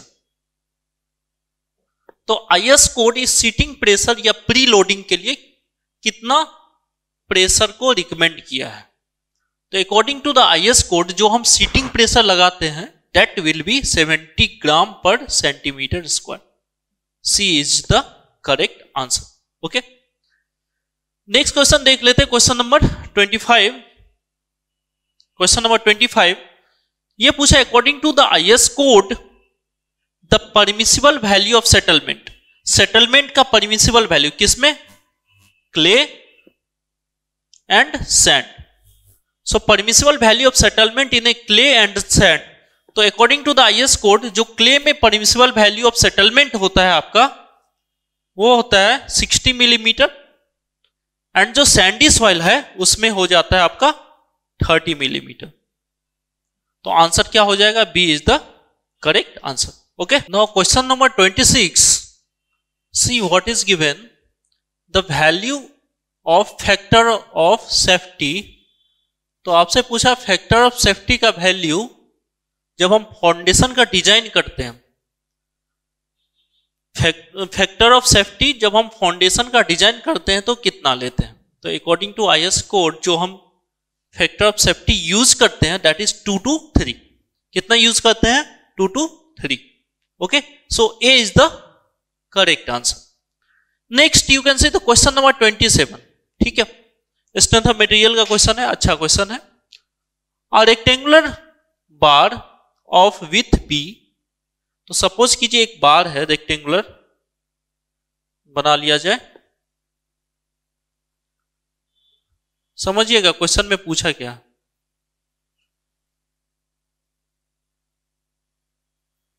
तो रेक्टेंगुलर बार है, विथ बी है. ओके, इसका विथ कितना है, बी है. ओके, width B and height is h. What is the height? Height is h being used as a cantilever. तो इसको इस साइड से फिक्स कर दिया जाए. The loading is in the plane parallel to the side B. ये जो है इंपॉर्टेंट लाइन है. The loading is in the plane parallel to the side B. जो ये साइड है इसके पैरेलल लोडिंग लग रहा है. तो लोडिंग कैसे लग रहा होगा, इस ऐसे लग रहा होगा. ठीक है, लोडिंग कैसे लग रहा है, ऐसे लग रहा है. जब लोडिंग ऐसे लग रहा है तो बेंड कैसे होएगा, ये बेंड तो ऐसे होगा ये फिर. ठीक है, बेंड ऐसे होगा लेटरली. समझ पा रहे हो? तो न्यूट्रल एक्सिस इसका क्या हो जाएगा, न्यूट्रल एक्सिस जो है ये न्यूट्रल एक्सिस हो जाएगा. यदि मैं क्रॉस सेक्शन फिर से यहां से बना के दिखाऊं, ये B है, ये H है और न्यूट्रल एक्सिस हो रहा है ये. ओके, तो पूछा इसका सेक्शन मॉडुलस क्या होगा. सेक्शन मॉडुलस, सेक्शन मॉडुलस क्या होता है, सेक्शन मॉडुलस होता है I by y max. I मतलब moment of inertia about neutral axis. Moment of inertia about the neutral axis divided by maximum distance from the neutral axis. तो neutral axis के about moment of inertia कितना आ जाएगा. देखिए ये है neutral axis, तो B H into B cube, क्योंकि B पे है ये न्यूट्रल एक्सिस. ठीक है, याद रख सकते हैं H into B cube by 12. ये हो गया आपका न्यूट्रल एक्सिस के अबाउट मोमेंट ऑफ इनर्शिया. तो इस न्यूट्रल एक्सिस से मैक्सिमम डिस्टेंस कितना हो सकता है दोनों साइड, B बाय 2. तो आप पुट कर दीजिए Z equal to H B cube by 12 into B by 2. तो सॉल्व करेंगे तो क्या आ जाएगा, H into B square by 6. Very easy. ठीक है, तो क्या हो जाएगा answer, H B square by 6 is the correct answer. Okay, question number 28. ये है आपका प्लास्टिक एनालिसिस से क्वेश्चन है. Plastic hinge, the number of plastic hinge required for collapse. कोई भी स्ट्रक्चर कोलैप्स होने से पहले कितने नंबर ऑफ प्लास्टिक हिंज उसमें बनना चाहिए. ठीक है, तो number of plastic hinge required for collapse of A structure with degree of indeterminacy is n. तो सपोज कीजिए ये कोई भी,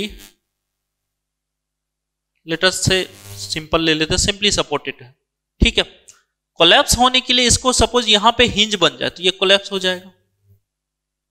ठीक है, जब सिंपली सपोर्टेड है इसका सपोज कीजिए डिग्री ऑफ इनडिटर्मिनेट कितना होता है, जनरली 0 होता है. ठीक है, कितना होता है, 0 होता है डिग्री ऑफ इनडिटर्मिनेसी. तो नंबर ऑफ प्लास्टिक हिंज कितना हुआ, number of plastic hinge required, NPH required n plus 1. 0 था इसका degree of static indeterminacy, plus 1 कीजिएगा, 0 प्लस 1 1. तो एक नंबर ऑफ प्लास्टिक हिंज चाहिए, वो यदि डेवलप हो गया तो स्ट्रक्चर कोलैप्स हो जाएगा. उसी तरह से सपोज ये फिक्स्ड है, कोई भी वर्टिकल लोडिंग नहीं लग रहा है, तो इसका n होता है 2. ठीक है, डिग्री ऑफ स्टैटिक इनडिटर्मिनेसी कितना होता है 2. तो कितना चाहिए एनपीएच रिक्वायर्ड, 2 प्लस 1 3. तो आपका प्लास्टिक हिंज यहां पे बन जाए, यहां पे बन जाए और यहां पे कोलैप्स हो जाएगा स्ट्रक्चर. ठीक है, तो क्या है formula, n plus 1 is the correct, A is the correct answer. Okay, question number 29 जो है ये एक अच्छा क्वेश्चन है, आपको आंसर याद है तो कर लीजिएगा। ये क्वेश्चन पहले देखा हुआ है, अदरवाइज आपको टाइम लगेगा इस क्वेश्चन को करने में। ठीक है, the safe factor, first of all safe factor plastic analysis में आता है। Safe factor, safe factor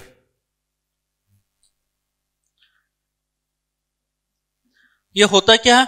it is nothing but the ratio of the plastic moment carrying capacity divided by yielding moment carrying capacity. ठीक है, इसको यदि हम और simplify करते हैं, Fy into Z P yield stress into plastic section modulus, yield stress into elastic section modulus, तो ये सिंप्लीफाई होके आ जाता है plastic section modulus divided by elastic section modulus. ठीक है, इन दोनों का ratio plastic section modulus divided by section modulus, और you can say the elastic section modulus और सेक्शन मॉडुलस। ठीक है, सेक्शन मॉडुलस। तो अपने को चाहिए क्या? जेड पी एंड जेड चाहिए। अब इस केस में ये है क्या, क्वेश्चन यदि पढ़िएगा तो ये है safe factor for a circular tube. चलिए सर्कुलर ट्यूब बनाया जाए, सर्कुलर ट्यूब।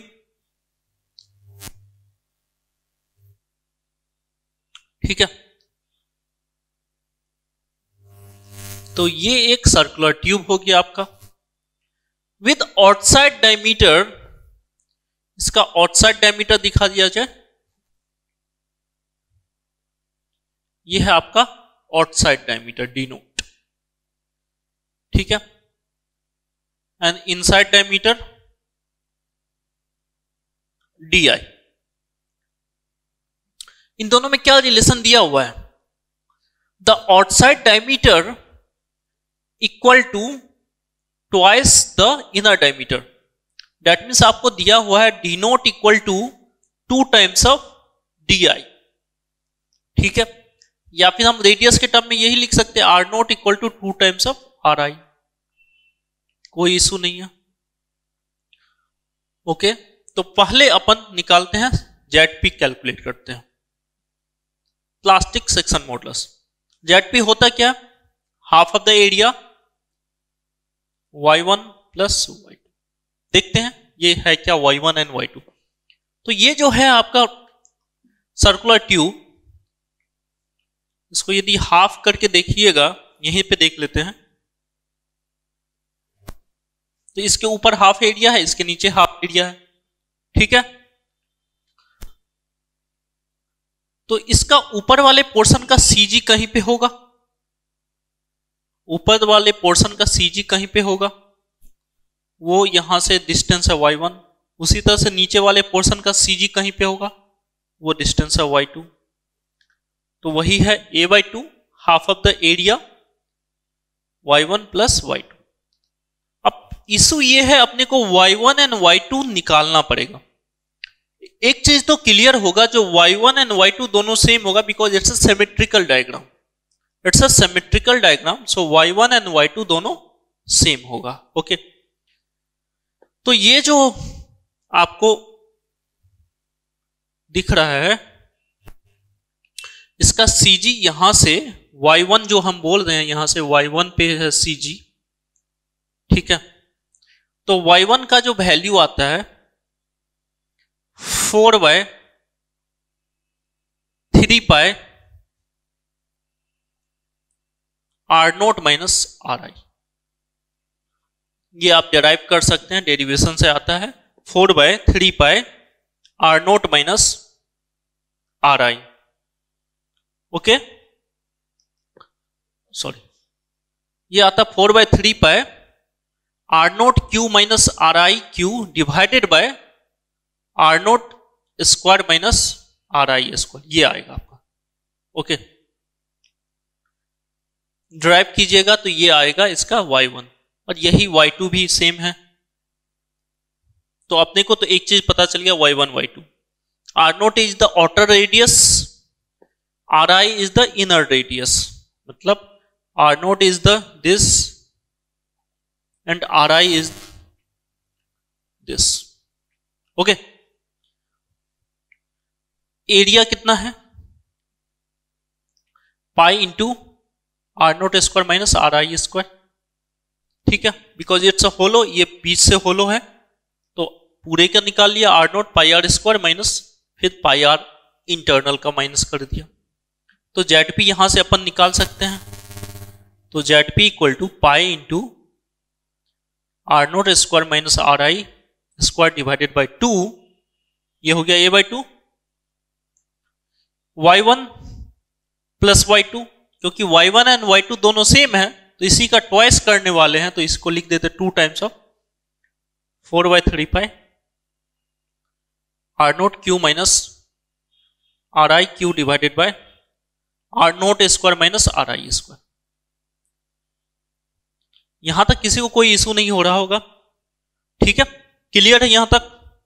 तो ये आ गया जेड पी. तो इसको यदि सिंप्लीफाई कर लीजिएगा और तो यहां से देख सकते हैं ये कैंसल आउट हो जाए, 2 कैंसल आउट हो जाएगा, पाई इधर से पाई से कैंसल आउट हो जाएगा. तो जेडपी का जो सिंप्लीफाइड वैल्यू आएगा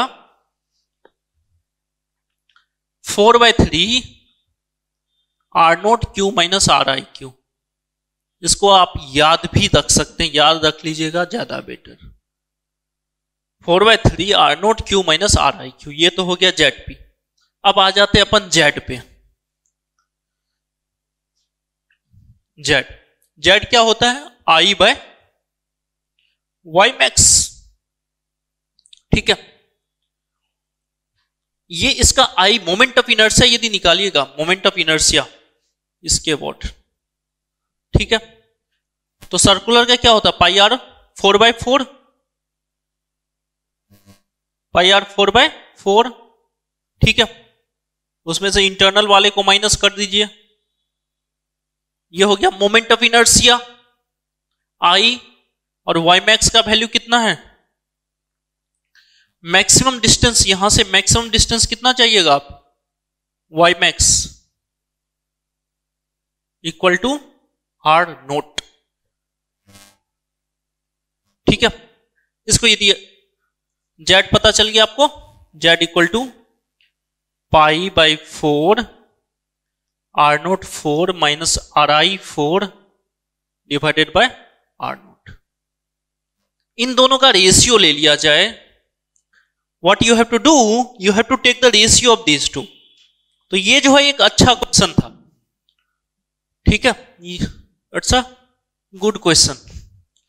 So if you are going to take ratio of ZP by Z,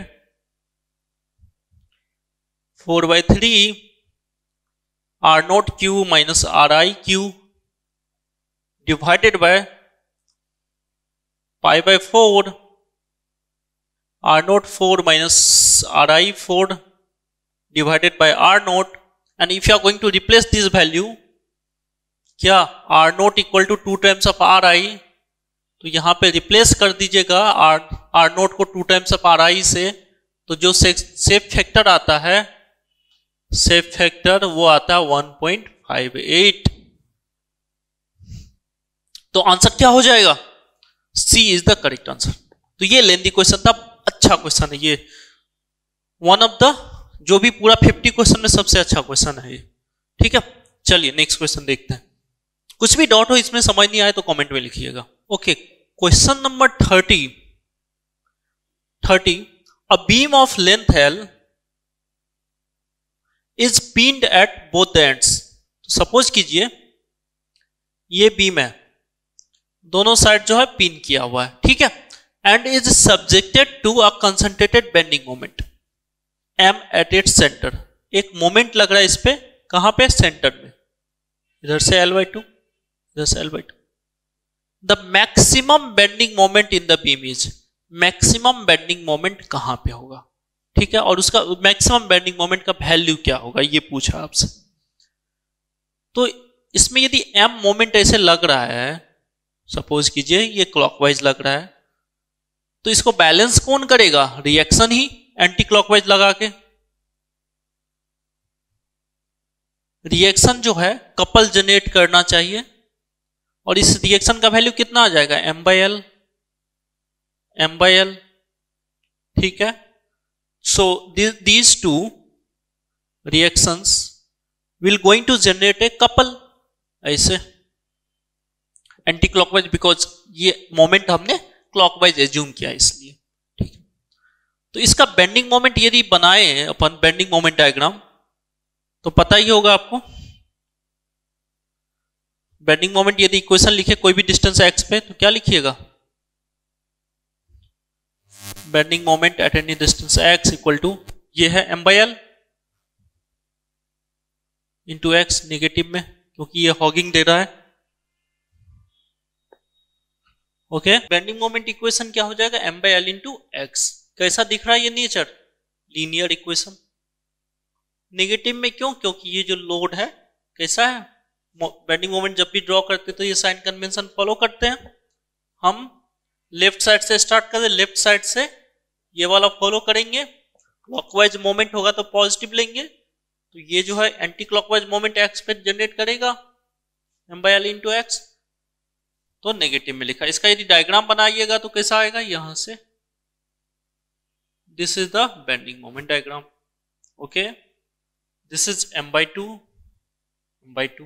x का वैल्यू जब l/2 पुट कीजिएगा इसमें कितना आ जाएगा, eight x equal to l/2 क्या आ जाएगा, minus m/l into l/2, so minus of m/2, ठीक है, m/2, ओके। तो मैक्सिमम बेंडिंग मोमेंट कितना दिख रहा है, m/2, so d is the correct, कोई इशू, कोई भी डॉट हो। चलिए नेक्स्ट क्वेश्चन देख लिया जाए, question number 31। For a simply supported beam, कैसा बीम है, simply supported, of length L, bending moment M is described as, bending moment M is described as, ये है बेंडिंग मोमेंट का इक्वेशन, ठीक है। Where A is the constant, the shear force will be, bending moment and shear force में कोई relation पता है आपको, बिल्कुल पता होगा, slope of bending moment diagram equal to shear force। तो आपको यदि बेंडिंग मोमेंट का इक्वेशन दिया हुआ है तो उसका स्लोप निकाल लीजिए, मतलब डिफरेंशिएट कीजिए इसको यदि अपन डिफरेंशिएट करेंगे, dm/dx ये हो जाएगा shear force, तो dm/dx कीजिए, क्या आएगा, a into x1 minus x cube 3x² हो गया डिफरेंशिएट करने के बाद, और ये तो कांस्टेंट है, ये हो गया shear force का इक्वेशन। अपने से पूछा shear force जीरो कहां पे होगा, shear force will zero at, तो इस shear force का जो इक्वेशन मिला इसको जीरो के बराबर करिए और x का वैल्यू निकालिएगा, तो कितना आ जाएगा यहां से, L/√3, x equal to L/√3। अब ऑप्शन में देखते हैं L/√3 किस में है, सपोर्ट्स पे नहीं, ऑप्शन बी में L²/√3 दिया हुआ है, आंसर क्या है, L/√3। एंड एक ऑप्शन है नन ऑफ द अबव भी ऑप्शन है, तो आंसर इसका नन ऑफ द अबव होगा। यहां पे यदि L/√3 देता तब ये आंसर होता, यहां पे चूंकि L²/√3 दिया हुआ है तो इसको रॉन्ग माना जाएगा, अब ये तो गलत है, क्योंकि तो अपना कहां कितना आया x का वैल्यू, L/√3 आया, ओके, क्लियर है। चलिए नेक्स्ट क्वेश्चन देखते हैं, question number 32। Okay, question number 32, if we use a link का जब यूज कर रहे स्ट्रक्चर में, link support in a structural system, the how many unknowns would be have. Links कहां पे देखे आप लोग, जो ट्रस होता है, ट्रस का हर एक मेंबर जो ज्वाइन होता है, एक तरह से बोल सकते हैं ये लिंक है, दो पिन ज्वाइंट के बीच में एक मेंबर है, ठीक है, ये एक लिंक है, ठीक है। तो जब भी एक स्ट्रक्चरल मेंबर लिंक से ज्वाइंट होता है तो उसमें बस एक ही फोर्स डेवलप होता है। ट्रस में कौन क्या फोर्स डेवलप होता है? Axial force only. ठीक है। So how many unknowns? Unknowns कितना होगा मेंबर में? एक होगा, सिंगल नंबर। ठीक है, that is the axial force that will develop. और एक्सियल फोर्स कंप्रेशन हो सकता है या टेंशन। तो अननोन्स क्या है? एक। ठीक है, चलिए question number 33। If a member of a truss is in compression, ठीक है, then what will be direction of the force that will apply to the joint? इसको समझते हैं एक बार। Let us imagine this is a truss. ये आपका truss है। ओके, ये truss. All the joints are pin joint. ठीक है,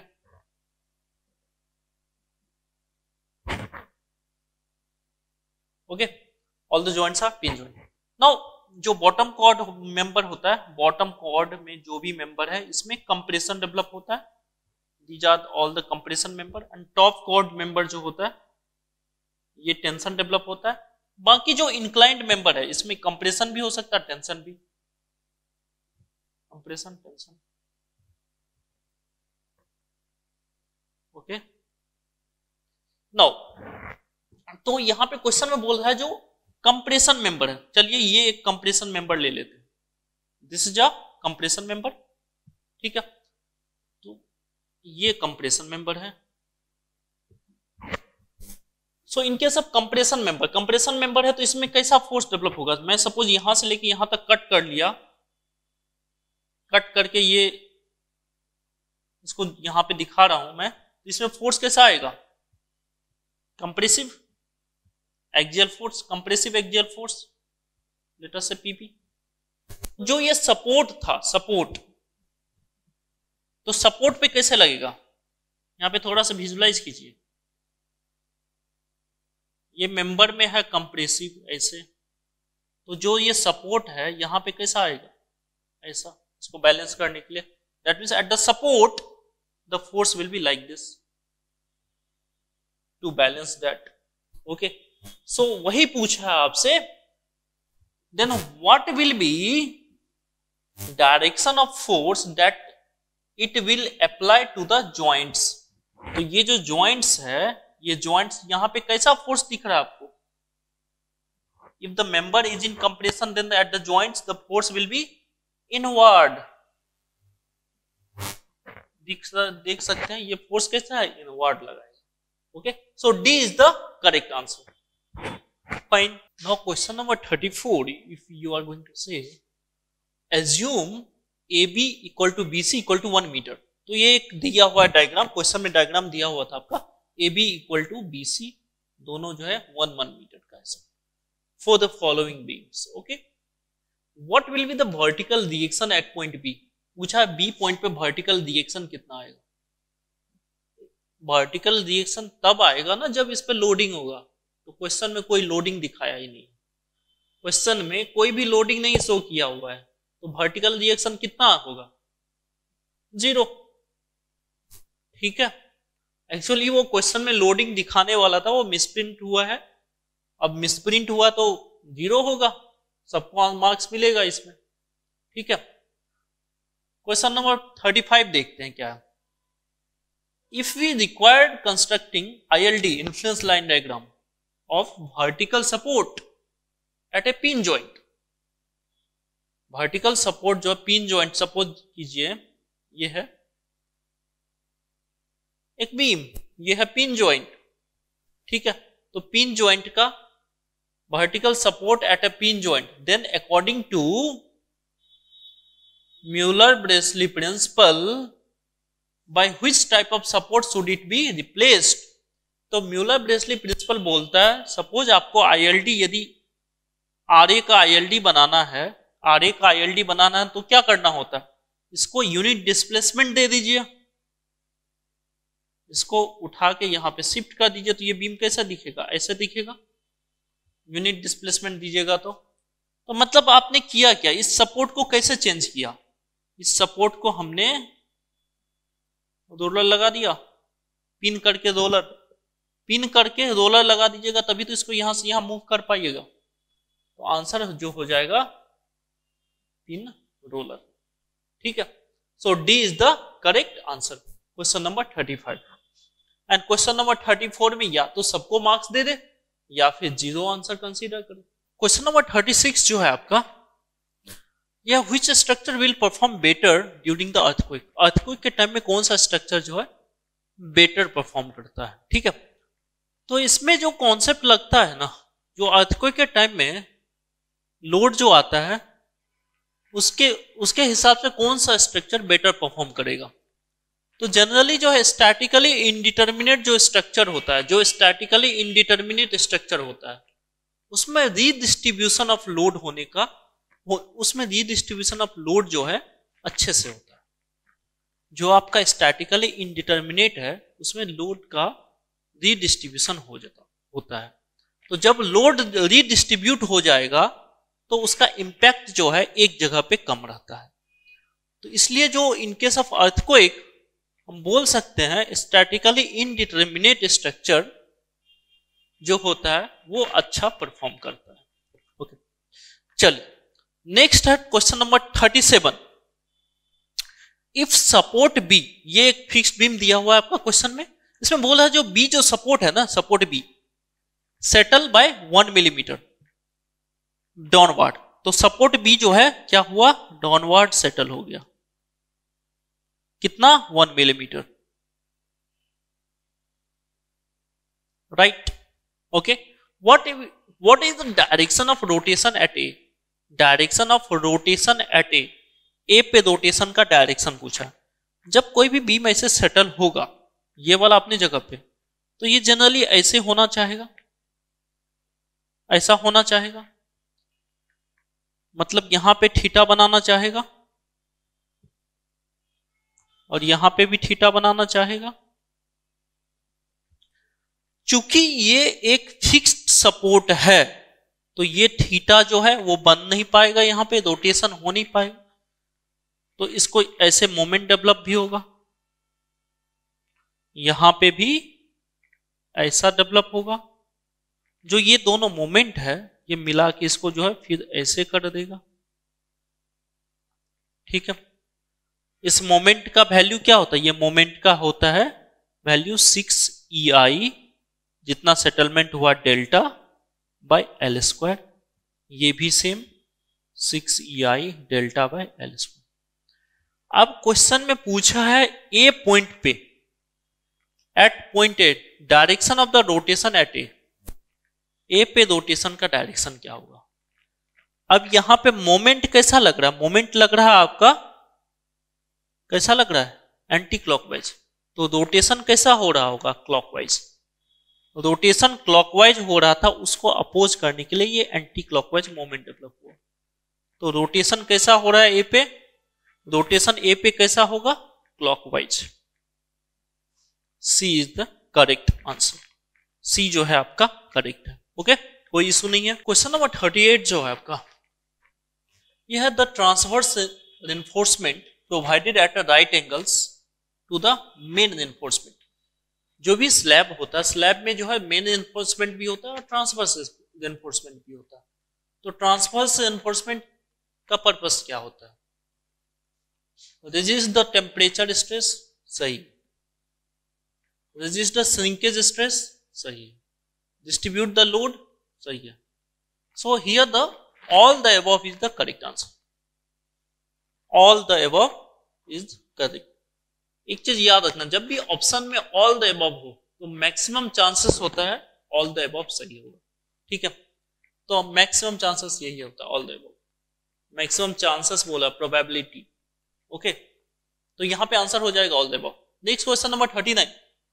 आफ्टर प्री स्ट्रेसिंग, जब आप प्री स्ट्रेसिंग करने के बाद, after pre stressing process is completed, a loss of stress is due to. जो कंक्रीट में जो प्री स्ट्रेसिंग किया, बट उस प्री स्ट्रेसिंग में जितना आपने स्ट्रेस लगाया उसमें कुछ लॉसेस हो जाते। क्या, इलास्टिक शॉर्टनिंग ऑफ कंक्रीट। जब लोड लगाते कंक्रीट में तो कंक्रीट का थोड़ा सा लेंथ कम हो जाएगा, तो उसके कारण भी लॉसेस हो जाता है, सही है। क्रीप ऑफ कंक्रीट के कारण भी होता है, श्रिंकेज कंक्रीट में होने से भी लॉस होता है प्री स्ट्रेसिंग में। So here also all the above is correct. देख सकते हैं यहीं पे जब भी ऑल द अबव रहे ऑप्शन में तो मैक्सिमम चांसेस है वही सही होगा, ऑल द अबव। ओके, चले नेक्स्ट क्वेश्चन देखते हैं। क्वेश्चन नंबर 40 जो है, question number 40, the spacing of transverse enforcement of A column. जो सपोज कीजिए ये कॉलम है एंड ये कॉलम है, these are the longitudinal enforcement. तो लॉन्गिट्यूडनल एनफोर्समेंट के चारों ओर क्या देते हैं हम, ट्रांसवर्स एनफोर्समेंट स्टीरअप्स के फॉर्म में। तो ये जो ट्रांसवर्स एनफोर्समेंट है, ट्रांसवर्स एनफोर्समेंट, ओके, उसके लिए कौन सा कंसीडरेशन सही है इनमें से? द स्पेसिंग, द स्पेसिंग मतलब यहां पे जो स्टेप्स दे दे इसके बीच का जो स्पेसिंग होगा उसके लिए क्या क्राइटेरिया आईएस कोड ने दिया है। तो जो स्पेसिंग होगा ऑप्शन ए देखिए, 6 times the dia of the smallest longitudinal bar. ये बोला 6 times of dia of the longitudinal bar, ठीक है। यदि ये चारों bar longitudinal bar different different dia का है तो दोनों में से जो मिनिमम हो, ठीक है, 6 times of dia of the longitudinal bar. तो आईएस कोड ये रिकमेंड करता है, ये सही है। Next is 48 times the dia of the transverse enforcement. 48 times of ये जो है ट्रांसवर्स एनफोर्समेंट, इसका खुद का डाया, ठीक है। And third is the least lateral dimension. तो जो लीस्ट लैटरल डायमेंशन है कॉलम का B इंटू एल, एल और बी में से दोनों में से जो मिनिमम है दैट डायमेंशन। अब इन तीनों में से जो मिनिमम होता है उतना हम स्पेसिंग प्रोवाइड करते हैं, ठीक है। तो लास्ट ऑप्शन क्या है, ऑल द अबव। जैसे ही ऑल द अबव दिखे मार दो, मैक्सिमम चांसेस है सही होगा। So here also it is correct, ठीक है। चलिए नेक्स्ट देख लेते 41 number question, lapped splices. Lapped splices क्या होता है? सपोज आपको इतना लेंथ का रिइंफोर्समेंट चाहिए, अवेलेबल नहीं है, अवेलेबल नहीं है इतना लेंथ, तो क्या कीजिएगा आप, एक ये वाला ले लिया और एक और इसके साथ ऐसे लैप करके ज्वाइन कर दिया, इसको बोलते हैं लैपिंग। ये जो दिख रहा है ये है लैपिंग। तो आईएस कोड जो है ना, लैपिंग जो है 36 mm से कम डाया तक के लिए अलाउ करता है। यदि आपका डाया 36 से ज्यादा हो गया तो 36 से ज्यादा हो गया डाया तो लैपिंग करके आप रेनफोर्समेंट नहीं प्रोवाइड कर सकते, तब आपको पूरा एक कंटिन्यूअस रेनफोर्समेंट प्रोवाइड कीजिए या वेल्ड कीजिए, ठीक है। तो लैपिंग नहीं कर सकते हैं आप यहां पे if the dia is greater than 36 millimetre. तो 36 मिलीमीटर डाया से यदि ज्यादा हो गया तो आप लैपिंग नहीं कर सकते हैं, ठीक है। बट ये पुराने वाले कोड के हिसाब से है। पुराने वाले कोड में 36 mm डाया, नए वाले कोड में है कितना, 32 mm, ठीक है। तो ये क्वेश्चन में 32 कहीं पे था नहीं, तो 36 द करेक्ट पुराने वाले कोड के हिसाब से, ओके। चलिए क्वेश्चन नंबर 42 यदि देखा जाए, क्वेश्चन नंबर 42 ये आरसीसी का क्वेश्चन है आपका। If the grade of a steel and concrete, steel का ग्रेड है Fe415 एंड कंक्रीट है M20, ठीक है। In a beam reinforced in a tension side, तो ये बीम का क्रॉस सेक्शन बना देते हैं अपन, ठीक है। इसके टेंशन साइड में क्या है, tension side 4 number of bar जिसका डाया कितना है 20 mm, ठीक है।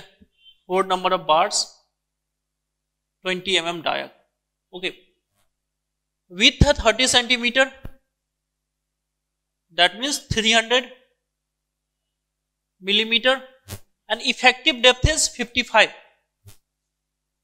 Effective depth is how much? 550. 55 centimeter means 550 millimeter. Okay.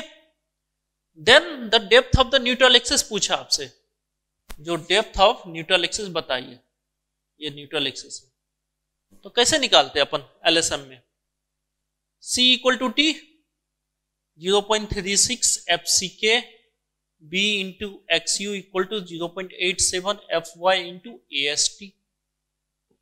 यहां से आप XU का वैल्यू निकाल लीजिए 0.87, FY का वैल्यू कितना है 415,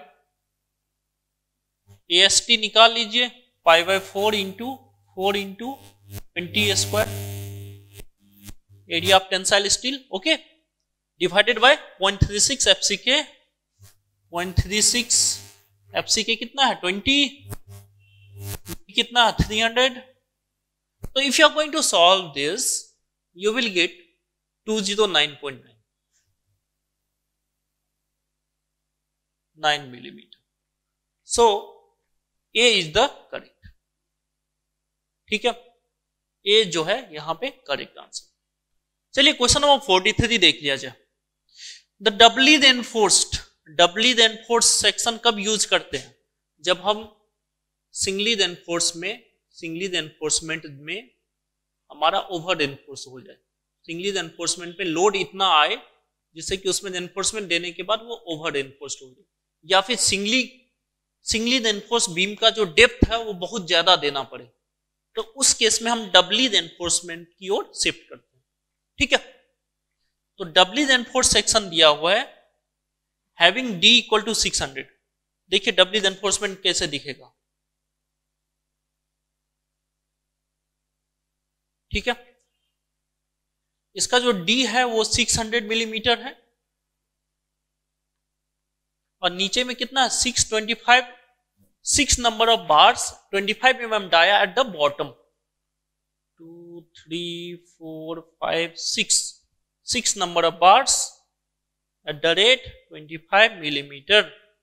ठीक है, and 4 number at the top, 1 2 3 4 at the rate 20 millimeter, right? B equal to 350, जो विथ है बीम का 350 मिलीमीटर। D डैश क्या होता है? D डैश ये होता है जो टॉप रेनफोर्समेंट है उसका कवर कितना दिया गया है, ये है आपका 60 मिलीमीटर। एंड D क्या है? D है आपका टॉप से लेके बॉटम रेनफोर्समेंट का, ये कितना दिया हुआ है आपको 600, ओके 600, फाइन। तो यहां पे पूछा आपका सेक्शन कैसा है, ओवर रेनफोर्समेंट है, ओवर रेनफोर्स सेक्शन है या बैलेंस्ड है या अंडर है, कैसा सेक्शन है? तो हम जनरली टेस्ट कैसे करते हैं सेक्शन कैसा है? हम देखते हैं XU and XU limit. If XU is less than XU limit, तो हम बोल देते हैं under reinforced.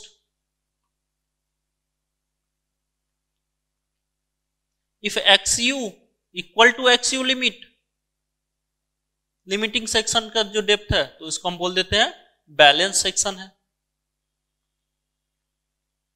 If XU is greater than XU limit, so then we will say that it is over reinforced। ठीक है, नाउ तो यहां पे अपने को जरूरत क्या, अपने को XU एंड XU लिमिट निकालना बस। तो XU लिमिट जो है, XU लिमिट Fe415 के लिए, Fe415 ग्रेड के लिए कितना हो जाता है 0.48 इंटू D। तो 0.48 इंटू D कितना दिया हुआ है आपको 600, तो ये आ जाता है 228 के आसपास। ये कितना आ जाता है आपका 288 मिलीमीटर। ठीक है, XU लिमिटिंग डेप्थ अपने को पता चल गया। अब depth of the neutral axis XU निकालिए। तो XU निकालने के लिए जो डबली रेनफोर्समेंट में क्या कीजिएगा 0.36 FCK B इंटू XU, ये हो गया कंक्रीट में कितना कंप्रेशन, प्लस स्टील भी है कंप्रेशन साइड में यहां पे, तो स्टील भी लेना पड़ेगा। क्या लीजिएगा ASC steel in the compression side into FSC, उसमें स्ट्रेस कितना डेवलप होगा स्टील में, minus FCC equal to 0.87 FyAST। ये क्वेश्चन बिना कैलकुलेटर का पॉसिबल नहीं है, ठीक है। नाउ यहां पे से आप XU का वैल्यू निकाल सकते हैं। अब XU का वैल्यू निकालने के लिए अपने को FSC एंड FCC चाहिए, जिसके लिए कोई टेबल नहीं दिया हुआ है। FSC एंड FCC के लिए कोई डाटा दिया हुआ नहीं है, तो वो कैसे निकालेंगे? तो एग्जाम में निकालना पॉसिबल नहीं है, ठीक है। एग्जाम में बस ऐसे ही वैसे ही इसका वैल्यू कैसे निकालते हैं FSC का? तो D dash by D calculate कीजिए, D डैश बाय D, तो ये है 60/600, तो ये आता है 0.1। तो करस्पॉन्डिंग टू 0.1 FSC का वैल्यू होता है 353। कितना होता है आपका? 353। एंड FCC होता है 0.45 इंटू FCK, 0.45 इंटू 20, तो आ गया 9।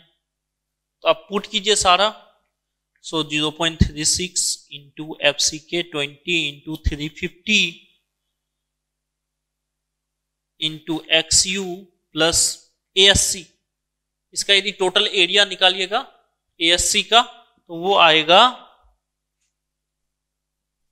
ASC टोटल कितना है 4 इंटू 20, सो ASC निकाल लीजिएगा π/4 इंटू 4 इंटू 20 होल स्क्वायर, तो ये आएगा ASC आपका आ जाएगा 1256 मिलीमीटर स्क्वायर। तो लिख दीजिए 1256। FSC 3 कितना आया था? 353 minus 9 equal to 0.87 415 into AST के लिए ये π/4 into 6 into 25 whole square. So if you are going to solve this, then XU जो यहां से निकल के आता है वो आता है 250।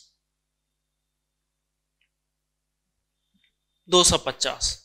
तो XU का वैल्यू जो है आपका, XU लिमिट से क्या है, जो XU है और जो आपका XU लिमिट आया है, सो XU is lesser than XU limit. So if XU is lesser than XU limit, your section is under enforced. So C is the correct. इसको ये एग्जाम में तो बिना कैलकुलेटर का पॉसिबल नहीं है, तो कैसे अटेंड करते एग्जाम में? एग्जाम में आंसर सही होने का ज्यादा इसलिए होता है क्योंकि डबल एनफोर्समेंट हम जब भी प्रोवाइड करते तो ओवर एनफोर्स क्यों करेंगे हम? ऑब्वियसली अंडर एनफोर्समेंट के लिए ही तो हम डबली में गए हैं, ठीक है। तो अंडर एनफोर्समेंट ही मोस्टली डबली में होता है, ओके। तो इस कॉन्सेप्ट से भी आप मार सकते थे, आंसर सी जो है करेक्ट होता। चलिए नेक्स्ट क्वेश्चन देखो। Question number 44, the effective width of A simply supported flange. Simply supported flange का इफेक्टिव विड्थ पूछ रहा है, जिसका डीएफ दिया हुआ है। तो ये एक टी बीम का क्वेश्चन है, इसका टी बीम का क्वेश्चन है, ठीक है। इसमें आपको इफेक्टिव विड्थ पूछ रहा है, तो जिसका डीएफ दिया हुआ है, एल नोट दिया हुआ है, विड्थ ऑफ द वेव दिया हुआ है, एंड डी दिया हुआ 500 millimetre. Fe415 grade of steel है, M20 ग्रेड ऑफ कंक्रीट है। तो इफेक्टिव विड्थ का फॉर्मूला क्या हो जाता है यहाँ पे? B effective equal to L nought by 6 plus BW plus 6 times of DF। L nought आपको दिया हुआ 12,000 by 6 plus BW 350 plus 6 times of DF। DF आपको दिया हुआ है how much? 100। So this is 2000 plus 350 plus 600, that is equal to 2950 millimeter. So answer C is the correct answer. ठीक है। Next, a 3-hinged arch is a statically, जो 3 hinge arch होता है, 3 hinge point है, 1 2 3। अननोन कितना है? Unknown यहां पे 1 2 3 4 अननोन है। Unknowns equal to 4। ठीक है, इक्विलिब्रियम इक्वेशन कितना है अपने पास? 3। ठीक है, कौन कौन सा? Summation of F X 0, F Y 0, moment equal to 0, और एक रिलीज इक्वेशन है because here it is hinge at hinge, release equation कितना है? 1। तो ds कितना हो जाएगा इसका? 4 - 3 - 1 equal to 0। So a 3 hinge arch is a statically determinate. C is the correct. Question number 45 का आंसर क्या हो जाएगा? C. नाउ क्वेश्चन नंबर 46, ये वेल्डिंग से क्वेश्चन है। और फिलेट वेल्ड, जो फिलेट वेल्ड है किस टाइप का होता है? The fillet weld may be termed as, तो देखिए यहां पे मैं डायग्राम बना देता हूं। सपोज ये 2 मेंबर है, इनको ज्वाइन करने के लिए हमने फिलेट वेल्ड से इसको ज्वाइन कर रहे हैं। तो या तो फिलेट वेल्ड का जो वेल्ड जो कर रहे हैं वो ऐसा हो, ये पूरा ये शेप देखिएगा, ये शेप, ये है कॉनकेव, कॉनकेव टाइप का फिलेट वेल्ड। या फिर अदर चांसेस है आप फिलेट वेल्ड ऐसा करें। ठीक है, ये हो गया आपका कॉन्वेक्स। ठीक है, और जो जनरली करते हैं EI metre. Okay, so here all the 3 is correct. तो जब भी मैंने आपको बता ही दिया था, जब भी ऑल द एबव हो, ऑल द एबव मार्क करके आना है, चांसेस हाई है सही होने का। ठीक है, चलिए और 4 क्वेश्चन बचा, देख लेते हैं। क्वेश्चन नंबर 47 जो है, which of the following section should preferably be used at a place where torsion occur. जब भी टॉर्सन आता है तो कौन सा सेक्शन जो है हम मोस्ट प्रीफरेबली यूज करते हैं? तो टॉर्सन को जब रजिस्ट करना है तो हम कोई ऐसा सेक्शन चूज करेंगे जिसका पोलर मोमेंट ऑफ इनर्शिया या पोलर सेक्शन मॉडुलस ज्यादा हो। पोलर सेक्शन मॉडुलस जिसका ज्यादा हो, पोलर सेक्शन मॉडुलस हाई हो। ठीक है, तो सेक्शन मॉडुलस डिपेंड करता है मोमेंट ऑफ इनर्शिया पे, तो पोलर मोमेंट ऑफ इनर्शिया ज्यादा हो। मोमेंट ऑफ इनर्शिया है मास कितना डिस्ट्रीब्यूट है। ठीक है, तो इसमें से जनरली जो है कौन सा सेक्शन यूज करते हैं? Box type. Box type section कैसे दिखेगा? ये है बॉक्स टाइप सेक्शन। यहां पे जो है ये वाला बस सॉलिड है। ठीक है, तो सेंटर से ज्यादा डिस्टेंस पे यदि आपका मास डिस्ट्रीब्यूटेड है तो वो उसका इफेक्ट जो मोमेंट ऑफ इनर्शिया ज्यादा देता है। तो बॉक्स टाइप सेक्शन इसलिए हम यूज करते हैं जिससे उसका सेक्शन मॉडुलस ज्यादा हो जाए और टॉर्सन को इजिली रजिस्ट कर सके। Next question number 48, the effective length of A fillet weld. जो फिलेट वेल्ड का इफेक्टिव लेंथ होता है, ठीक है, जो IS 800 बोलता है, जो ये इफेक्टिव लेंथ है, that should not be less than 4 times of size of the weld. 4 times of size of the weld से कम नहीं होना चाहिए। सो ऑप्शन जो है D correct. The effective length of the fillet weld should not be less than 4 times of size of the weld. ठीक है, next question number 49, generally the purlins are placed. Purlin क्या होता है? Perlin जो है roof truss में provide किया जाता है। सपोज कीजिए ये रूफ है,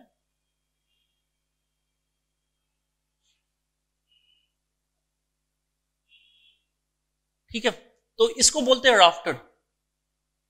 ये या ये हो गया राफ्टर। और ये है पर्लिन, इसके ऊपर जो रखा जाता है, ये है पर्लिन। ठीक है, तो पर्लिन जो है हमेशा राफ्टर के पैनल पॉइंट पे रखा जाता है। पैनल पॉइंट पे क्यों रखा जाता है? मतलब जहां पे ये जॉइंट है वहां पे इसको रखा जाता है।